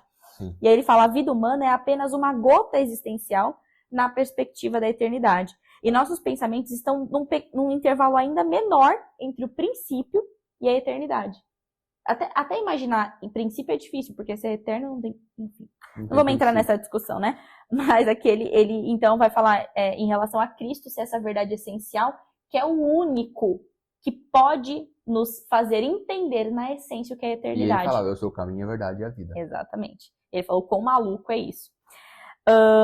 E aí ele fala de novo que Cristo abalaria lá as estruturas da medicina, e vamos então ao capítulo 7. Ele dizia que Jesus, Cristo, quando ele trazia a verdade, que era ele, as palavras que ele professava, ele não ficava te forçando a acreditar nele, ele só apresentava. Então aqui, ó, além disso, Cristo não impunha suas ideias, mas as expunha. Não pressionava ninguém a segui-lo, apenas as convidava a seguir. Se você não quiser, beleza, mas eu estou te falando qual é a verdade, a verdade é essa aqui. Inclusive, eu já vi o Thiago Brunet falando isso no podcast. Ele fala, você vê um milionário falando, seja milionário, pelo amor de Deus, você precisa ganhar dinheiro, você precisa ser rico. Não, você não vê nenhum milionário falando isso.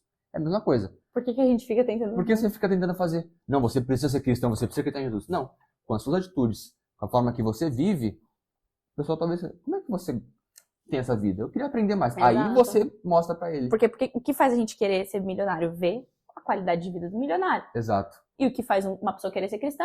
É a qualidade de vida de um cristão. Teoricamente deveria ser assim. E aí no capítulo 7, então até aqui, ele defende de porque Cristo não é um imaginário, ele mostra como a personalidade de Cristo abalaria muitas estruturas, o que corrobora para o pensamento dele de que Cristo não é inventado, e aí ele entra então para o audacioso projeto de Cristo na escola da existência, porque ele fala que ele é o mestre dos mestres, então o mestre é aquele professor de uma escola que nós estamos, que é essa existência. E aí ele fala aqui, na escola da existência, velhice não significa maturidade. Os títulos acadêmicos não significam sabedoria. Tanto é que Jesus era novo e não tinha nenhum título acadêmico. O sucesso profissional não significa sucesso de prazer na vida. Jesus era um carpinteiro, certo? E nela, os parâmetros são muito mais complexos do que meramente uma faculdade, uma boa casa. Vai muito além disso, justamente por causa do gerenciamento da nossa vida. E aí ele fala aqui que é muito difícil dar nome a esse projeto de Cristo. Porque, cara, que a gente chama na Igreja Adventista de plano de salvação. Mas eu costumo dizer, foi um projeto tão... Não é Adventista não, é todo protestantismo vende como plano de salvação. E aí ele fala assim, é difícil nomear esse projeto de Cristo, porque foi um projeto tão complexo, porque ele veio para falar que ele é a vida eterna, ele veio para salvar, ele veio para morrer por nós, né, salvar, e ele veio também para tentar fazer com que pelo menos a nossa estadia, até que ele voltasse, fosse de um pouco mais de paz, do tipo, eu vim aqui, eu vou estar com vocês, eu vou, mas eu deixo o espírito. Viva assim, não viva ansioso, né? Fica tranquilo, ame uns aos outros, não seja preconceituoso, não julga para não ser julgado.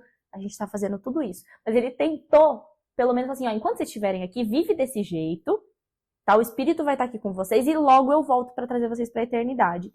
É um projeto tão complexo o Augusto Cury fala assim, eu não sou capaz nem de nomear isso. E aí ele fala, né, pode falar. Não lembro se exatamente aí, mas ele fala aqui, ele é o quê? Psiquiatra? Ele, como psiquiatra, ele sabe falar o que é uma ansiedade. Mas ele não sabe o que é ansiedade. Só quem tem ansiedade sabe o que é ansiedade. E quem tem ansiedade não sabe descrever o que é essa ansiedade. Só sente. Então a ansiedade é um sentimento. Jesus, ele sabia entrar nessa ansiedade da pessoa só de olhar para ela. Ele sabia abordar a pessoa da forma mais correta. Então, ele parte para essa parte aí.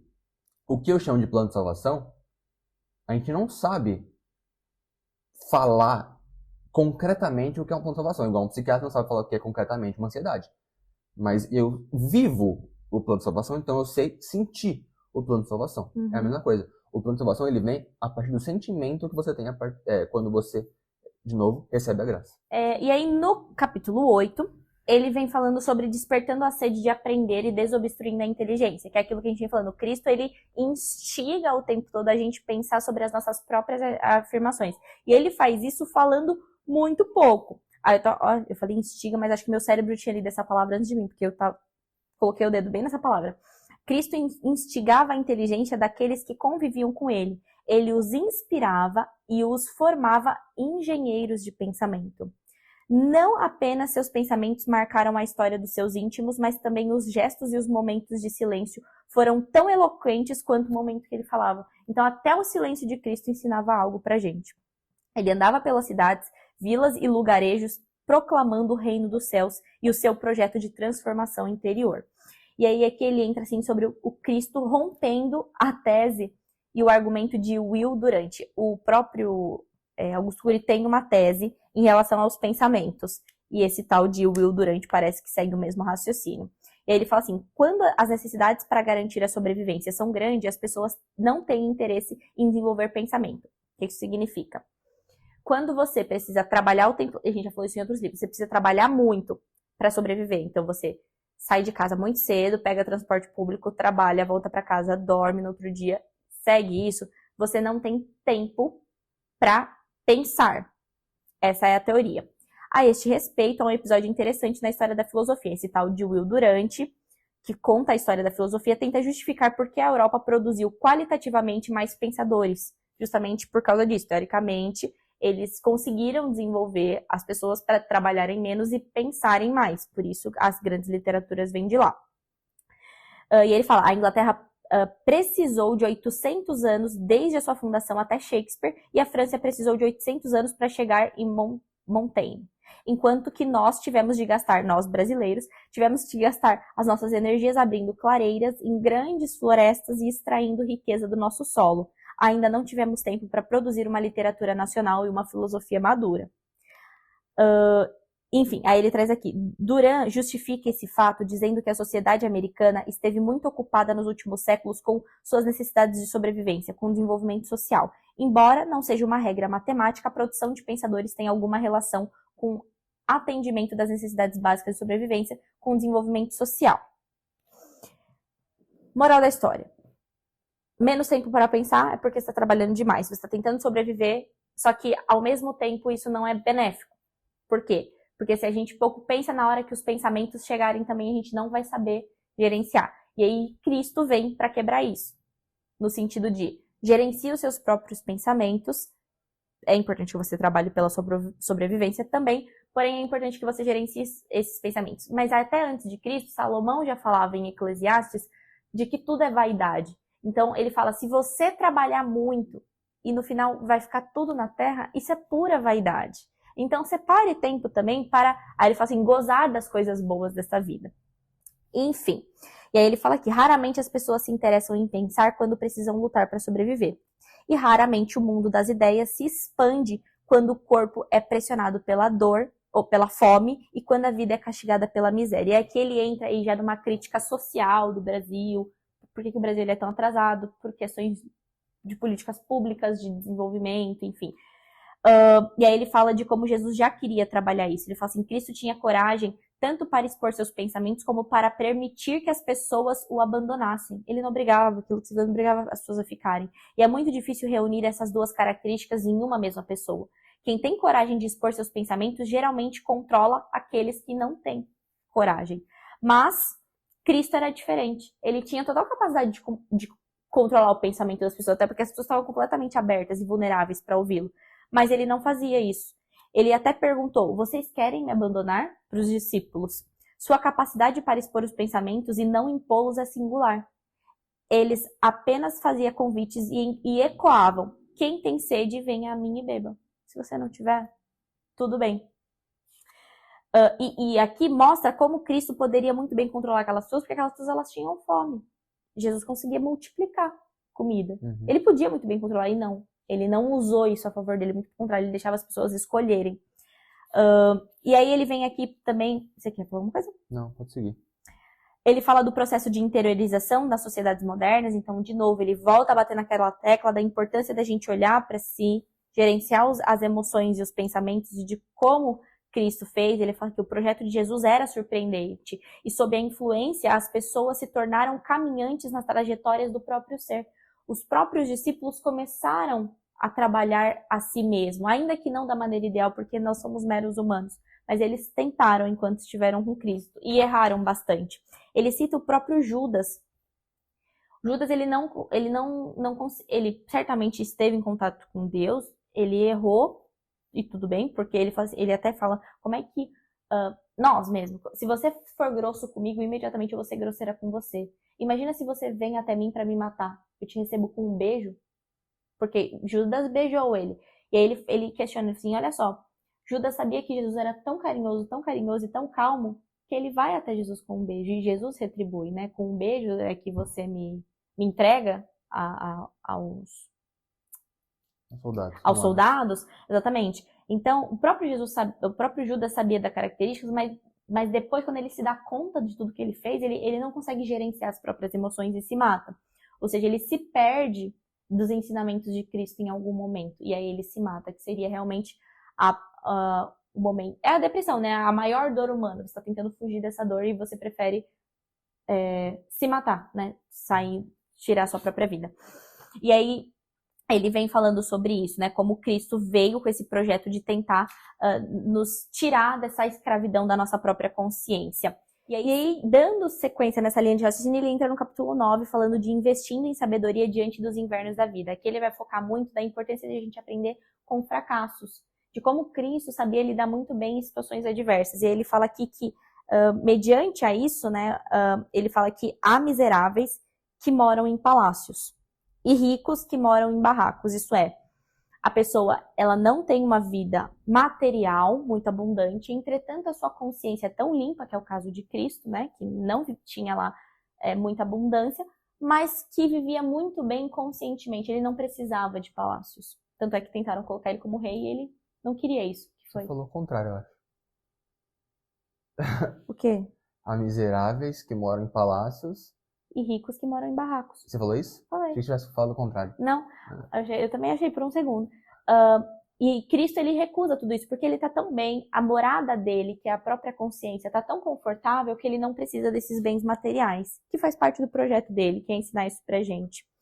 E aí ele fala aqui que Cristo queria, inclusive, que nós aprendêssemos a investir em nossa própria sabedoria. E ele fala, por isso, ele aproveitava cada oportunidade para treinar seus discípulos e crescer diante dessas limitações e de fragilidades humanas. Por quê? Ele sabia que ele iria embora e que os discípulos precisariam seguir o plano dele. Então, ele o tempo inteiro tentava treinar esses discípulos. E ele fala aqui que o ser humano, ele aprende facilmente a lidar com os sucessos e ganhos, mas tem grande dificuldade de aprender a lidar com os fracassos e perdas. Muitas vezes, a primeira perda, o primeiro não que a gente recebe, a gente ignora tudo que a gente já conquistou e desiste.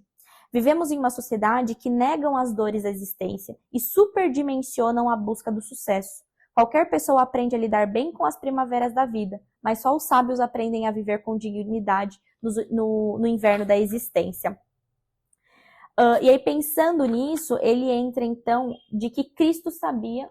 Ele fala sobre isso, Primavera da Vida, que todos elogiam a primavera e esperam ansiosamente por ela. Nossa, essa parte pois é pensam que as flores surgem nessa época do ano. Na realidade, As flores surgem no inverno, ainda que clandestinamente, e se manifestam na primavera. Uhum. Então, Exatamente. Essa parte é muito legal mesmo, também que você trouxe. Ele fala aqui do como Cristo extraía justamente as forças da miséria. Ele fala assim, que certa vez os discípulos que eram pescadores, teoricamente especialistas no mar, ficaram com medo. Que foi o episódio que Cristo vai dormir. Eles estão no barco, atravessando para uma outra região, que é justamente no momento em que as pessoas querem que Cristo seja rei. Então ele pega e fala, vambora.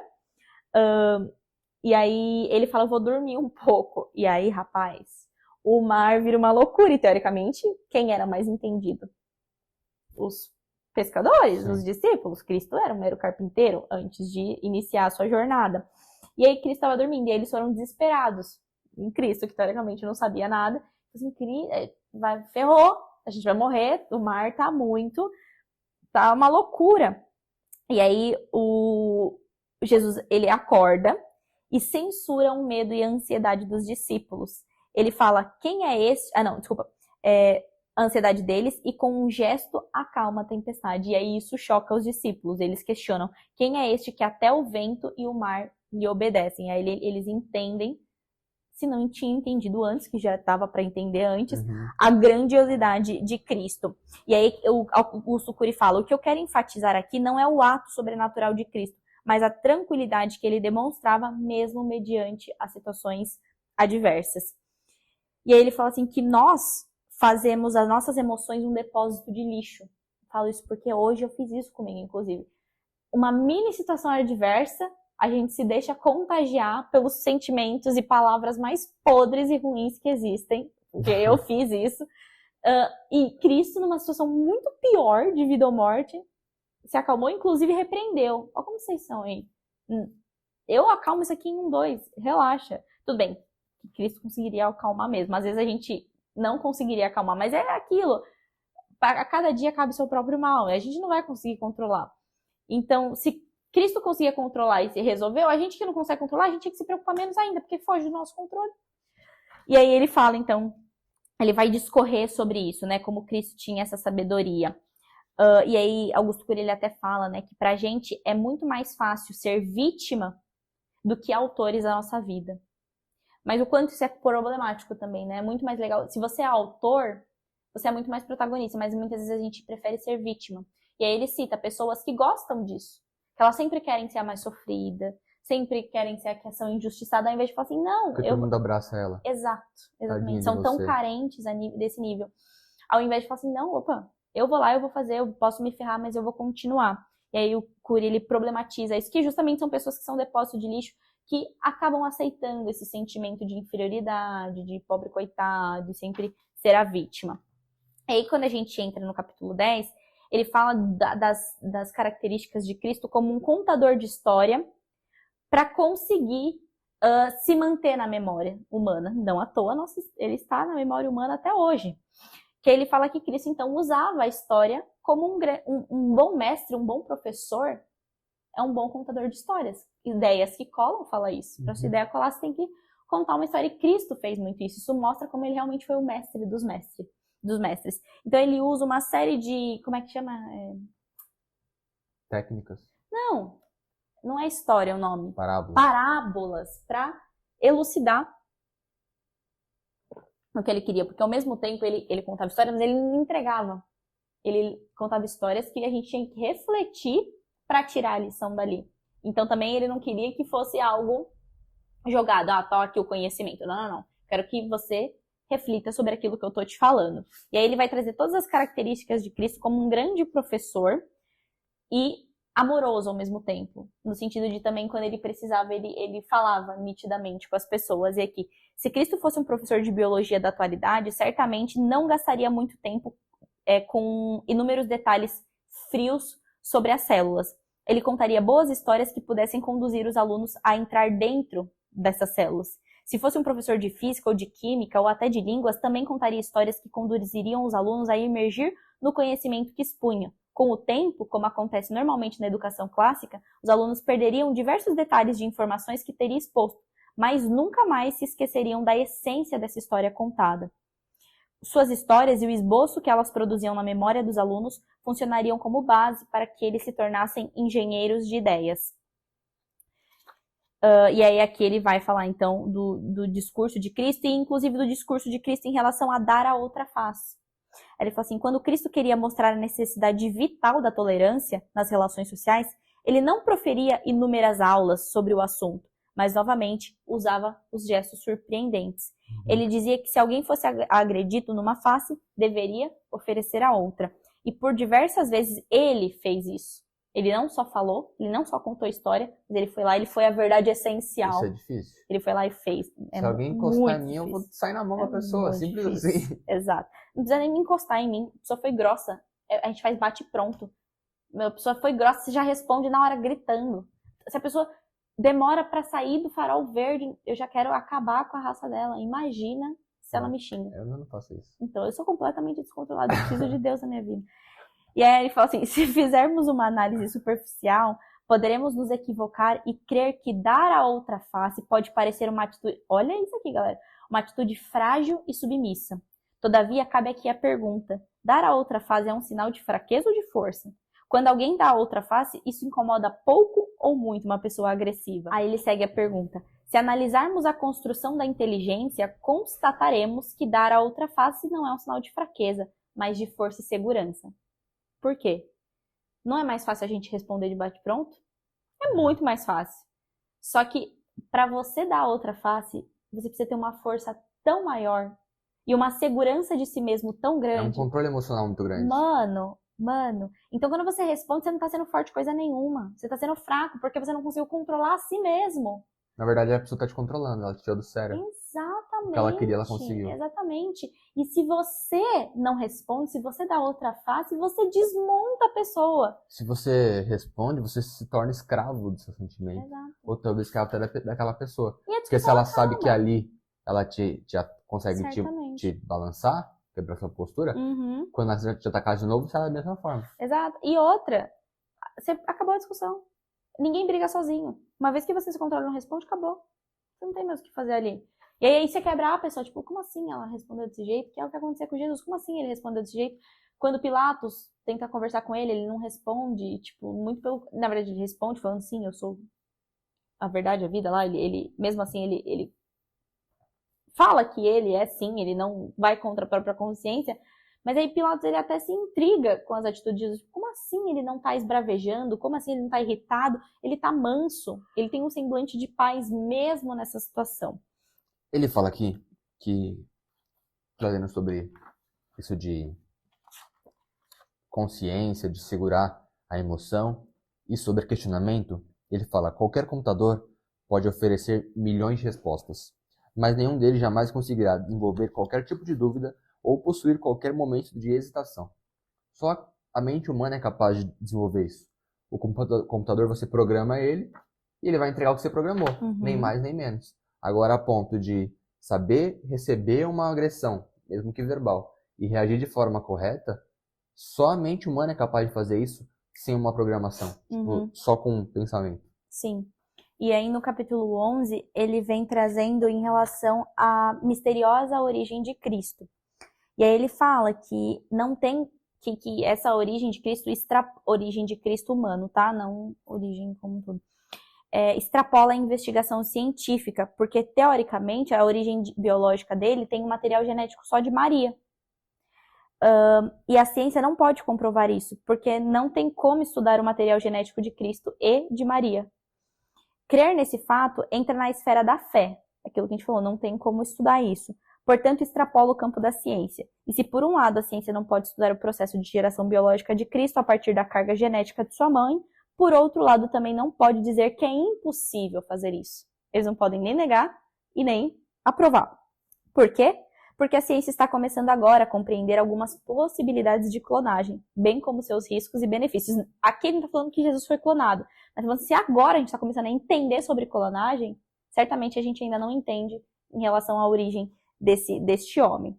E de acordo com os dos evangelhos, a origem biológica de Cristo é misteriosa.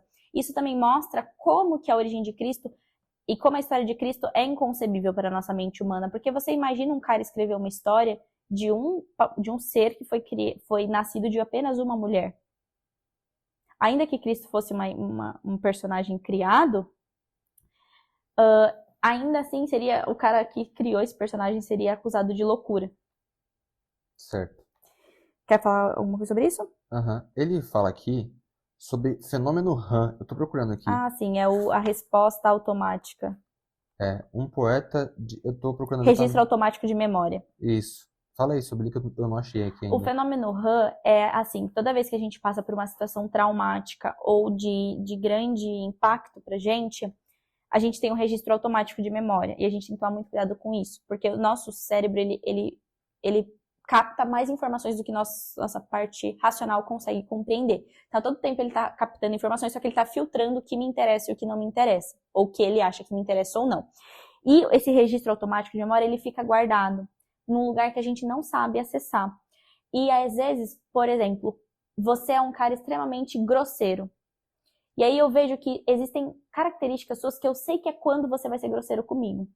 Toda vez que eu entrar em contato com uma outra pessoa que mostre pequenos gestos parecidos com o seu, eu vou tornar essa pessoa grosseira. Eu vou achar que ela é grosseira também. Entendi. Isso explica também por que a gente acha que a gente não gosta de uma pessoa à primeira vista. É intuição. Tem até aquela Ana Beatriz fala disso. Não é coisa de intuição nenhuma, é que você já registrou pequenos atos, e aí quando você vê uma pessoa com essa mesma atitude, sua memória se liga de que você já entrou em contato com isso antes. Logo, você sabe que essa pessoa não presta. Esses são registros que ficam. Só que o Cury, ele traz essa teoria muito mais voltada para a questão emocional e como que isso é problemático. Então, quando a gente tem um trauma na infância, a gente leva isso como um registro automático para a nossa vida toda. Minha cabeça explodiu de um jeito agora, porque eu pensei na minha mãe. Quando eu tenho uma atitude, a minha irmã tem uma atitude que ela acha semelhante ao meu pai, meus pais separados, ela se irrita. E às vezes a gente nem foi grosseiro. Exato, mas é que pra ela marcou de um jeito. E fala, nossa, você é igualzinho seu pai. E aí ele fala que Cristo, ele conseguiu entrar na memória RAM dos discípulos num nível que até hoje nós estamos com essa história aqui para contar. Ele mostra como que a personalidade de Cristo impactava e as pessoas tinham esse registro do impacto que ele causava. E aí, indo, então, para a parte de Cristo enquanto humano, ele fala que Cristo ele tinha prazer na humanidade. E, tipo, um cara divino tinha prazer em ser humano. Aí ele fala aqui, o ser humano se envolve numa escalada paranoica rumo ao poder. Muitos homens querem ser políticos poderosos, políticos querem ser reis, e muitos reis querem ou quiseram ser deuses. Contudo, Cristo, que era Deus, reivindicou ser Deus e ter o segredo da vida eterna, que tinha, na verdade, tudo isso, queria ser um homem e amava a condição humana. Então ele tinha tudo isso que nós queremos, mas ele quis vir à Terra e cumprir, né, a sua missão. Mais uma vez, olha como que esse projeto dele é realmente incrível. E é que ele fala aqui, ó, os pais que não têm como meta transformar seus filhos, porque Cristo tinha a meta dele de transformar a raça humana, seus filhos em amigos, possuem um projeto educacional superficial, diferente do projeto educacional do mestre dos mestres. Aqueles que objetivam tornar seus filhos seus amigos, que trocam experiências, mesclam suas histórias, reconhecem seus erros, pedem desculpa e procuram viver uma vida alegre e aberta com eles, atingem um sucesso existencial nobre. Porque, teoricamente, Cristo como pai também, ele podia muito bem ter sido duro, colocado a gente a duras lições e tudo mais. E o que ele fez? Ele colocou. Hã? Ele colocou. Mas de que maneira? Educado, emocional. Exatamente. Sendo amigo, mostrando que ele entende o que a gente está sentindo, mostrando acima de tudo amor. E ele fala, pais, por que vocês não fazem isso? Porque vocês amam seus filhos assim como eu amo vocês. E por que vocês não são nobres nesse nível? Porque nós somos humanos, né?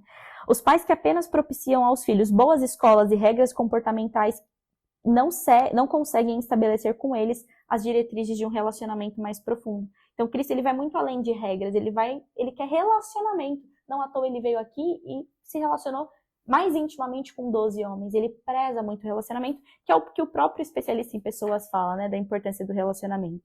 E aqui ele fala que Cristo ele não procurou servos, ele procurou amigos. Ele não queria ser admirado só porque ele era poderoso, ele queria ser admirado pelo amor que ele sentia um pelos outros. Tanto é o fato de quando ele se ajoelha e lava os pés. Assim, como assim ele tá lavando nossos pés? Não, porque eu quero que você lembre que eu sou seu amigo. tanto quanto você é meu amigo. Na verdade, não tanto quanto, mas, enfim, era essa mensagem. E era a época que não tinha rua asfaltada, imagina a poeira, imagina o Exato. pé sujo Mas era justamente que por isso que vinha. tinha que lavar os pés, Até né? hoje as igrejas realizam isso como um ato simbólico de lavar o pé, né? Uhum. Mas a época Jesus estava ali para dizer que eles precisavam fazer aquilo. E é até uma forma de trabalhar a humildade das pessoas, né? Claro que Jesus não Sim, precisava certamente. trabalhar a humildade dele, mas talvez os discípulos precisassem. Porque, tipo, eu sou discípulo. Exato. Eu Exatamente isso. que tive contato com ele, você E não se teve. até Jesus lavou meus pés, É, quem sou eu? E é aí que ele fala, né, justamente que isso foi muito pregado pela Igreja Católica, na questão de se enclausurar, de passar orando, sofrimento, que tudo isso é necessário para que Deus perdoe seus pecados. E ele fala, engana-se quem acha que Cristo tinha essa vida enclausurada, fechada, tímida e triste. Não, inclusive ele era visto em festas, o casamento lá, o primeiro milagre que ele fez, que foi água pro vinho, foi numa festa. os fariseus acusavam Jesus de ser beberrão, essas coisas todas. Então, ele era extremamente sociável. Contudo, em alguns momentos, ele sabia que ele precisava se isolar socialmente para gerenciar seus pensamentos. E aí ele fala assim, uma das mais belas aventuras que o ser humano pode empreender é velejar dentro de si mesmo, entender o seu eu interior, mas também a importância dessa relação social, assim como Cristo teve. E aí ele finaliza aqui falando assim, Cristo era simples e sem formalidades.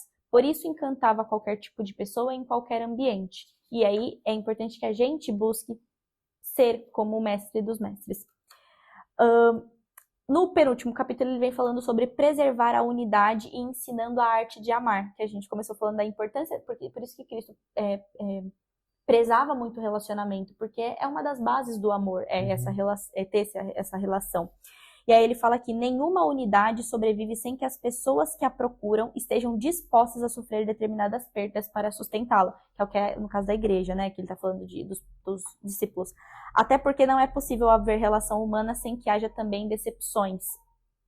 Portanto, para que haja uma unidade, portanto, para que a unidade tivesse raízes, era necessário trabalhar as perdas, as frustrações e apreciar as metas coletivas acima das individuais. O que isso quer dizer?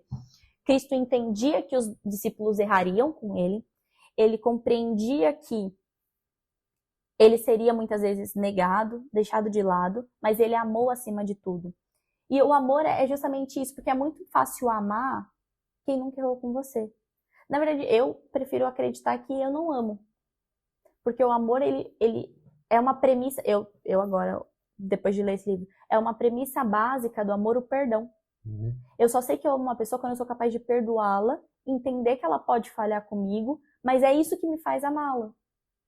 É o fato de eu perdoá-la. Então Cristo ele vem justamente para mostrar isso, para mostrar que amar na situação fácil, é tranquilo. Eu acho interessante, inclusive eu vi o Danilo Gentili falando isso. Jesus não coloca o amor como uma opção. Fala, você tem que amar. A sua obrigação é amar as pessoas. Sim. Amar o seu próximo como Só a ti difícil. mesmo e se amar também, porque é amar o próximo como a ti mesmo, né? Então, não é, na minha concepção, pelo que eu vi, é um mandamento. Ame. Se você não sabe amar, se você não aprendeu a amar, não tem como você aprender todo o plano de salvação, não tem como você aprender que existe uma graça que está ali para te atingir, basta você aceitar, e que você vai conseguir a vida eterna um dia. Se você não... Então, o foco está aqui no amor. Sim, mas o que o Cury ele quer trazer de discussão é justamente o fato de que você não vai amar se você não passar por decepções. Você não vai amar se você não tiver que perdoar. Sim. E Cristo não só fala isso, ele vive isso com os discípulos. Os discípulos erram, os discípulos têm pouca fé. Pedro para de olhar para Cristo e olha para falar, será que é isso mesmo? E aí ele cai. E é isso que faz o amor existir. Aí ele fala que amar é provavelmente a necessidade universal mais sublime do ser humano, porém é a mais difícil de ser atendida.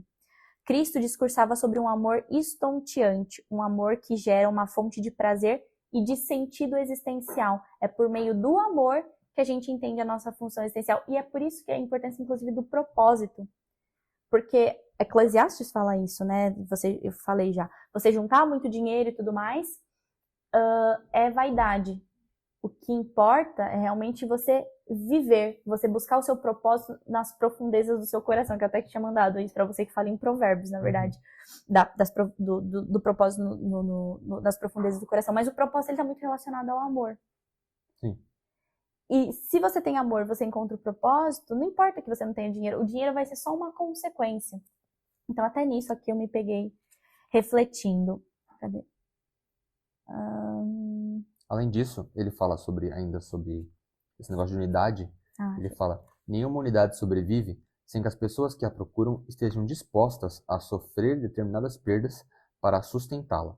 Até porque não é possível haver relações humanas sem haver também decepções. Claro, você leu exatamente eu comecei a discussão com essa frase, mas tudo bem, eu faço a mesma coisa quando eu tô com Kindle. Eu faço a mesma coisa quando eu tô com Kindle. Porque a gente se perde, a gente fica tentando achar e acaba falando a mesma coisa. Mas é que ele fala que essa parte é muito legal. Ele fala, ó, porque Jesus, teoricamente, reuniu 12 pessoas diferentes, certo? Aí ele fala aqui, coloque 10 alunos numa universidade, que foi o nosso caso, né? Durante 3 anos e meio, que foi o tempo que Cristo passou com seus discípulos, e tente ensiná-los a amarem uns aos outros. Dê palestras, promova debates, conduza esses alunos a lerem todo tipo de literatura sobre amor. Veja o resultado. Eu ri lendo isso. Provavelmente, no final desse período, eles não estarão se amando, mas guerreando uns com os outros, discutindo quem tem mais conhecimento sobre o amor e quem discorre melhor sobre ele. Serão mestres no discurso do tema amor, mas não saberão a verdade essencial, que é amar. Olha como isso é profundo. E a gente vê isso na faculdade. Nossa, demais. Na minha sala... Não, eu falo pela enfermagem, né? O lema de amar, de cuidar. Pensa que a gente não cuidava da pessoa do lado. Então, mas enfim. E aí, indo pro próximo capítulo, que é o último... Não, ele fala assim, o segredo do limitado amor humano nem sempre está em conquistá-lo, mas em cultivá-lo. Aí é muito... Porque o cultivo desse amor requer o perdão, requer as decepções, requer todo aquele processo. E aqui ele traz várias frases bonitas de quem ama vive a vida intensamente, quem ama extrai sabedoria do caos, quem ama tem prazer em se doar, quem ama aprecia a tolerância, não conhece solidão, supera dores, enfim. E ele traz várias frases lindas sobre amor. E aí ele fala do amor e do perdão, que é o que a gente vem falando aqui. Ele fala que a proposta de Cristo no perdão é libertadora. A maior vingança contra o inimigo é perdoá-lo, é dar outra face. O perdão fala sobre você, não sobre o outro. Você está se livrando do sentimento. E ao perdoar, livramos dele, pois ele deixa de ser nosso inimigo. O maior favor que fazemos a um inimigo é odiá-lo, ou ficarmos magoados com ele. O ódio e a mágoa cultivam os inimigos dentro de nós. Uma vez que a gente perdoa, que a gente dá outra face, a gente está, inclusive, se libertando. E aí ele fala, nesse assunto do perdão, sobre o que você falou no começo, de Cristo e Pedro. É aqui mesmo. Que Pedro... Ele negou Jesus 3 vezes. E ele coloca aqui que Jesus crucificado olha para Pedro. Mas não tipo, você me negou, cara. Mas abraçando Pedro com o olhar. No sentido de, eu tô aqui preso, mas sentimentalmente eu tô livre, você não. Então você tá perdoado. Mas, exatamente. Pedro ainda estava preso. E apesar de Cristo estar preso, quem estava verdadeiramente preso era Pedro. Mas olha que bonito isso que ele fala aqui. Pedro podia desistir de Cristo, mas Cristo não desistia de Pedro. O amor de Pedro por seu mestre podia ser limitado e circunstancial, mas o de Cristo por ele era ilimitado. E aí, tipo, ver essa cena me toca muito e me emociona muito no sentido de, tipo, Pedro sou eu. Eu sou Pedro. Exato. E eu posso desistir de Deus, mas ele não vai desistir de mim. O meu amor por ele é circunstancial. Eu lembro que uma vez eu tinha uma colega que ela falou assim, eu tô brigada com Deus, porque ele tirou de mim alguns animais lá dela que ela tinha perdido. E eu fiquei assim, que coisa, né? Imagina se Cristo ficasse chateado com a gente e deixasse de falar com a gente ou de cuidar da gente por um segundo sequer por algo que a gente não fez. Porque eu ignorei minha mãe que ligou pra mim hoje, por exemplo. Você imagina isso? E a gente faz isso. Não só a mãe. Cristo fala, se você fizer a um desses, estará fazendo a mim também. Quantas vezes a gente deixa de ajudar alguém? Imagina se Cristo fosse ficar chateado toda vez que a gente deixasse de ajudar alguém. A gente tava lascado. Então essa parte me emocionou muito no sentido de, putz, eu sou Pedro. Eu que estou escrava dos meus sentimentos, mas Cristo levanta, olha pra mim e fala, tá tudo bem. Eu vou continuar cuidando de você. Essa parte me toca bastante também. E aí a gente entra no capítulo 13, que é introduzindo as funções mais importantes da inteligência. que aí ele fala da prática do coitadismo, né, que a gente já citou também, que é reciclando as competências predatórias. As metas de Cristo não poderiam ser cumpridas se houvesse um clima de competição predatória e individualismo entre os discípulos. E aí ele fala que Cristo foi o mestre dos mestres para toda a humanidade, mas especialmente para os discípulos dele, ele foi um grande mestre, porque ele teve 3 anos e meio para treinar 12 pessoas, no caso ficou 11 no final das contas, né, porque Judas morreu, para treinar essas pessoas a levarem a sua palavra, né, levarem aquele conhecimento e levarem a mensagem de eu estou indo, mas fica o Espírito. Cadê? Aqui, o pensamento do mestre vira de cabeça para baixo os paradigmas do mundo moderno. E os discípulos estavam com medo, né, inclusive, de deixar Cristo ir embora. Nele não há espaço para competição predatória. Ou seja, o projeto de Cristo não é só para os discípulos, é para a gente também. Se a gente está envolvido nesse projeto de Cristo, não tem que ter espaço para a gente ficar destruindo um ao outro. Muito menos na igreja, né? No seu projeto, o individualismo é uma atitude pouco inteligente. Ele estabelece avenidas de um modelo inovador de relacionamento. Entre seus princípios fundamentais estão aprender e cooperar mutuamente e aprender a se doar sem esperar um retorno. Por isso, costumo dizer que o grande problema não é a doença do doente. Olha isso aqui. Eu ia falar exatamente isso. Mas o doente da doença. Ou seja, a atitude frágil do eu diante das doenças psíquicas. Então marca essa página, gente. O problema não é a doença do doente, mas o doente da doença. Eu acredito tanto que eu tô doente, eu acredito tanto nessa doença, que o problema sou eu e não a doença em si. Porque a doença ela pode ser curada. Agora, eu saber gerenciar meus pensamentos e curar a mim mesmo é muito mais difícil. E aí ele fala assim, o mestre alarma seus discípulos com procedimentos impensáveis. Cristo ele agia como um arquiteto de novas relações sociais. Então, de novo, não tinha espaço para competitividade. E apesar da preservação das atividades sociais, todos deveriam aprender a despojar-se da necessidade de estar uns acima dos outros. Eles ficavam competindo. Tanto é que tem um episódio que eles falam para Cristo, no reino do céu, qual que vai ser a nossa posição? Quem está... Eles pedem para Cristo. Eles pedem... João, Tiago e João, eram irmãos. Eles viram para a mãe deles falar com Jesus, falar assim, Jesus, quando estiver no paraíso, coloca um meu filho da direita e outro à esquerda. Foi. Trono. Mas eles discutem também, eles pedem, Cristo, qual de nós está mais acima, tipo, mais próximo? E aí Cristo fala assim, gente, no reino do meu pai não tem nada disso. Tipo, e aí ele fala assim, eles querem competir todo o tempo. E Cristo teve um trabalho dificílimo de trabalhar com eles. Porque o próprio Cristo não era egocêntrico, eles queriam ser. E todos deveriam aprender a exercer a cidadania e a solidariedade em seus amplos aspectos. As mudanças que ele propõe são de dentro para fora. Cristo indicava claramente que qualquer mudança exterior, sem nenhuma reorganização interior, é uma mera maquiagem social que nós fazemos o tempo todo. E aí ele finaliza o livro aqui, ó, falando aqui. Mesmo que Cristo não tivesse... Olha isso aqui. Mesmo que Cristo não tivesse feito nenhum milagre, e os seus gestos e pensamentos... mesmo que ele tenha feito nenhum milagre, os seus gestos e pensamentos foram tão eloquentes e surpreendentes que ainda assim ele teria virado história, por causa da memória RAM. Depois que ele passou por essa sinuosa e turbulenta existência... Turbulenta, desculpa. A humanidade nunca mais foi a mesma, tanto é que a gente fala antes e depois de Cristo, né? Se o mundo político, social e educacional tivesse vivido minimamente o que Cristo viveu e ensinou, nossas misérias teriam sido extirpadas e teríamos sido uma espécie muito mais feliz. Esse final me distrai. Muito bom. Considerações finais? Muito bem, você leu meu pensamento. Da metade pra frente do livro eu comecei a gostar mais dele. Da metade pra trás eu não gostei muito não. Porque foi muito do mesmo que eu já ouvi a minha vida inteira.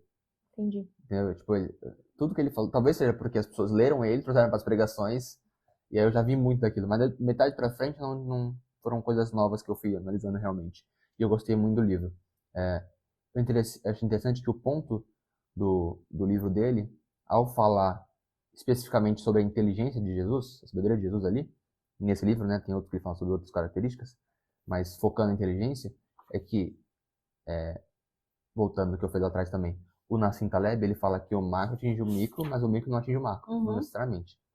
Isso racionalmente. Agora, espiritualmente, o micro atinge o macro, porque o micro, as relações humanas vão alterando a sociedade como um todo. E o foco de Jesus não era o milagre, era atingir a alma do ser humano. E quando ele atinge a alma do ser humano, ele altera toda a vida do ser humano só com um olhar ou só com uma palavra que ele entregou para Pedro, Ou só com silêncio. entregou para pessoa, ou talvez até com silêncio. Enfim. Então acho que o foco do que a Augusto Cury quer dizer é isso. O milagre não era o essencial. As pessoas tratam, nossa, Jesus fez milagres. Isso não é o essencial. O essencial era o milagre que ele fez de forma racional na mente e no caráter de cada um dos discípulos e, consequentemente, da raça humana. Sim. Para mim, o livro ele é completamente muito bom. Eu gostei, sim, do começo do livro, porque é muito legal a maneira como ele argumenta que Cristo não é um personagem, que Cristo de fato existiu, e existiu com uma personalidade ímpar. E esse é apenas o primeiro livro, né, como o Mestre dos Mestres. Aí ele tem o Mestre da Sensibilidade, onde ele vai fazer uma análise de como Cristo agia só nas emoções. Lembra que eu falei? Ele só dá uma pincelada em tudo. Depois tem o Mestre da Vida, que é o terceiro livro, onde ele fala das lições de vida que Deus deixou aqui. O Mestre do Amor, onde ele fala só do amor de Cristo. O Mestre Inesquecível, que é por meio da memória RAM, Cristo marca a gente. A memória RAM é uma tese do Augusto Cury gigantesca, e tem um livro só falando disso, se vocês quiserem ler. Foi uma das teses dele. A gente vai trazer aqui também esse livro. Com certeza. Futuramente. Então, esperamos muito que vocês tenham gostado desse episódio. Não esqueça das nossas redes sociais, Instagram, TikTok, Apple Podcast. Apple não tem. Google Podcast. Amazon Music. YouTube. Spotify. Exatamente. Todos como Marca a Página Podcast. Só o de cortes, que é cortes do Marca a Página Podcast. E estejam pro próximo episódio para marcarmos mais algumas páginas.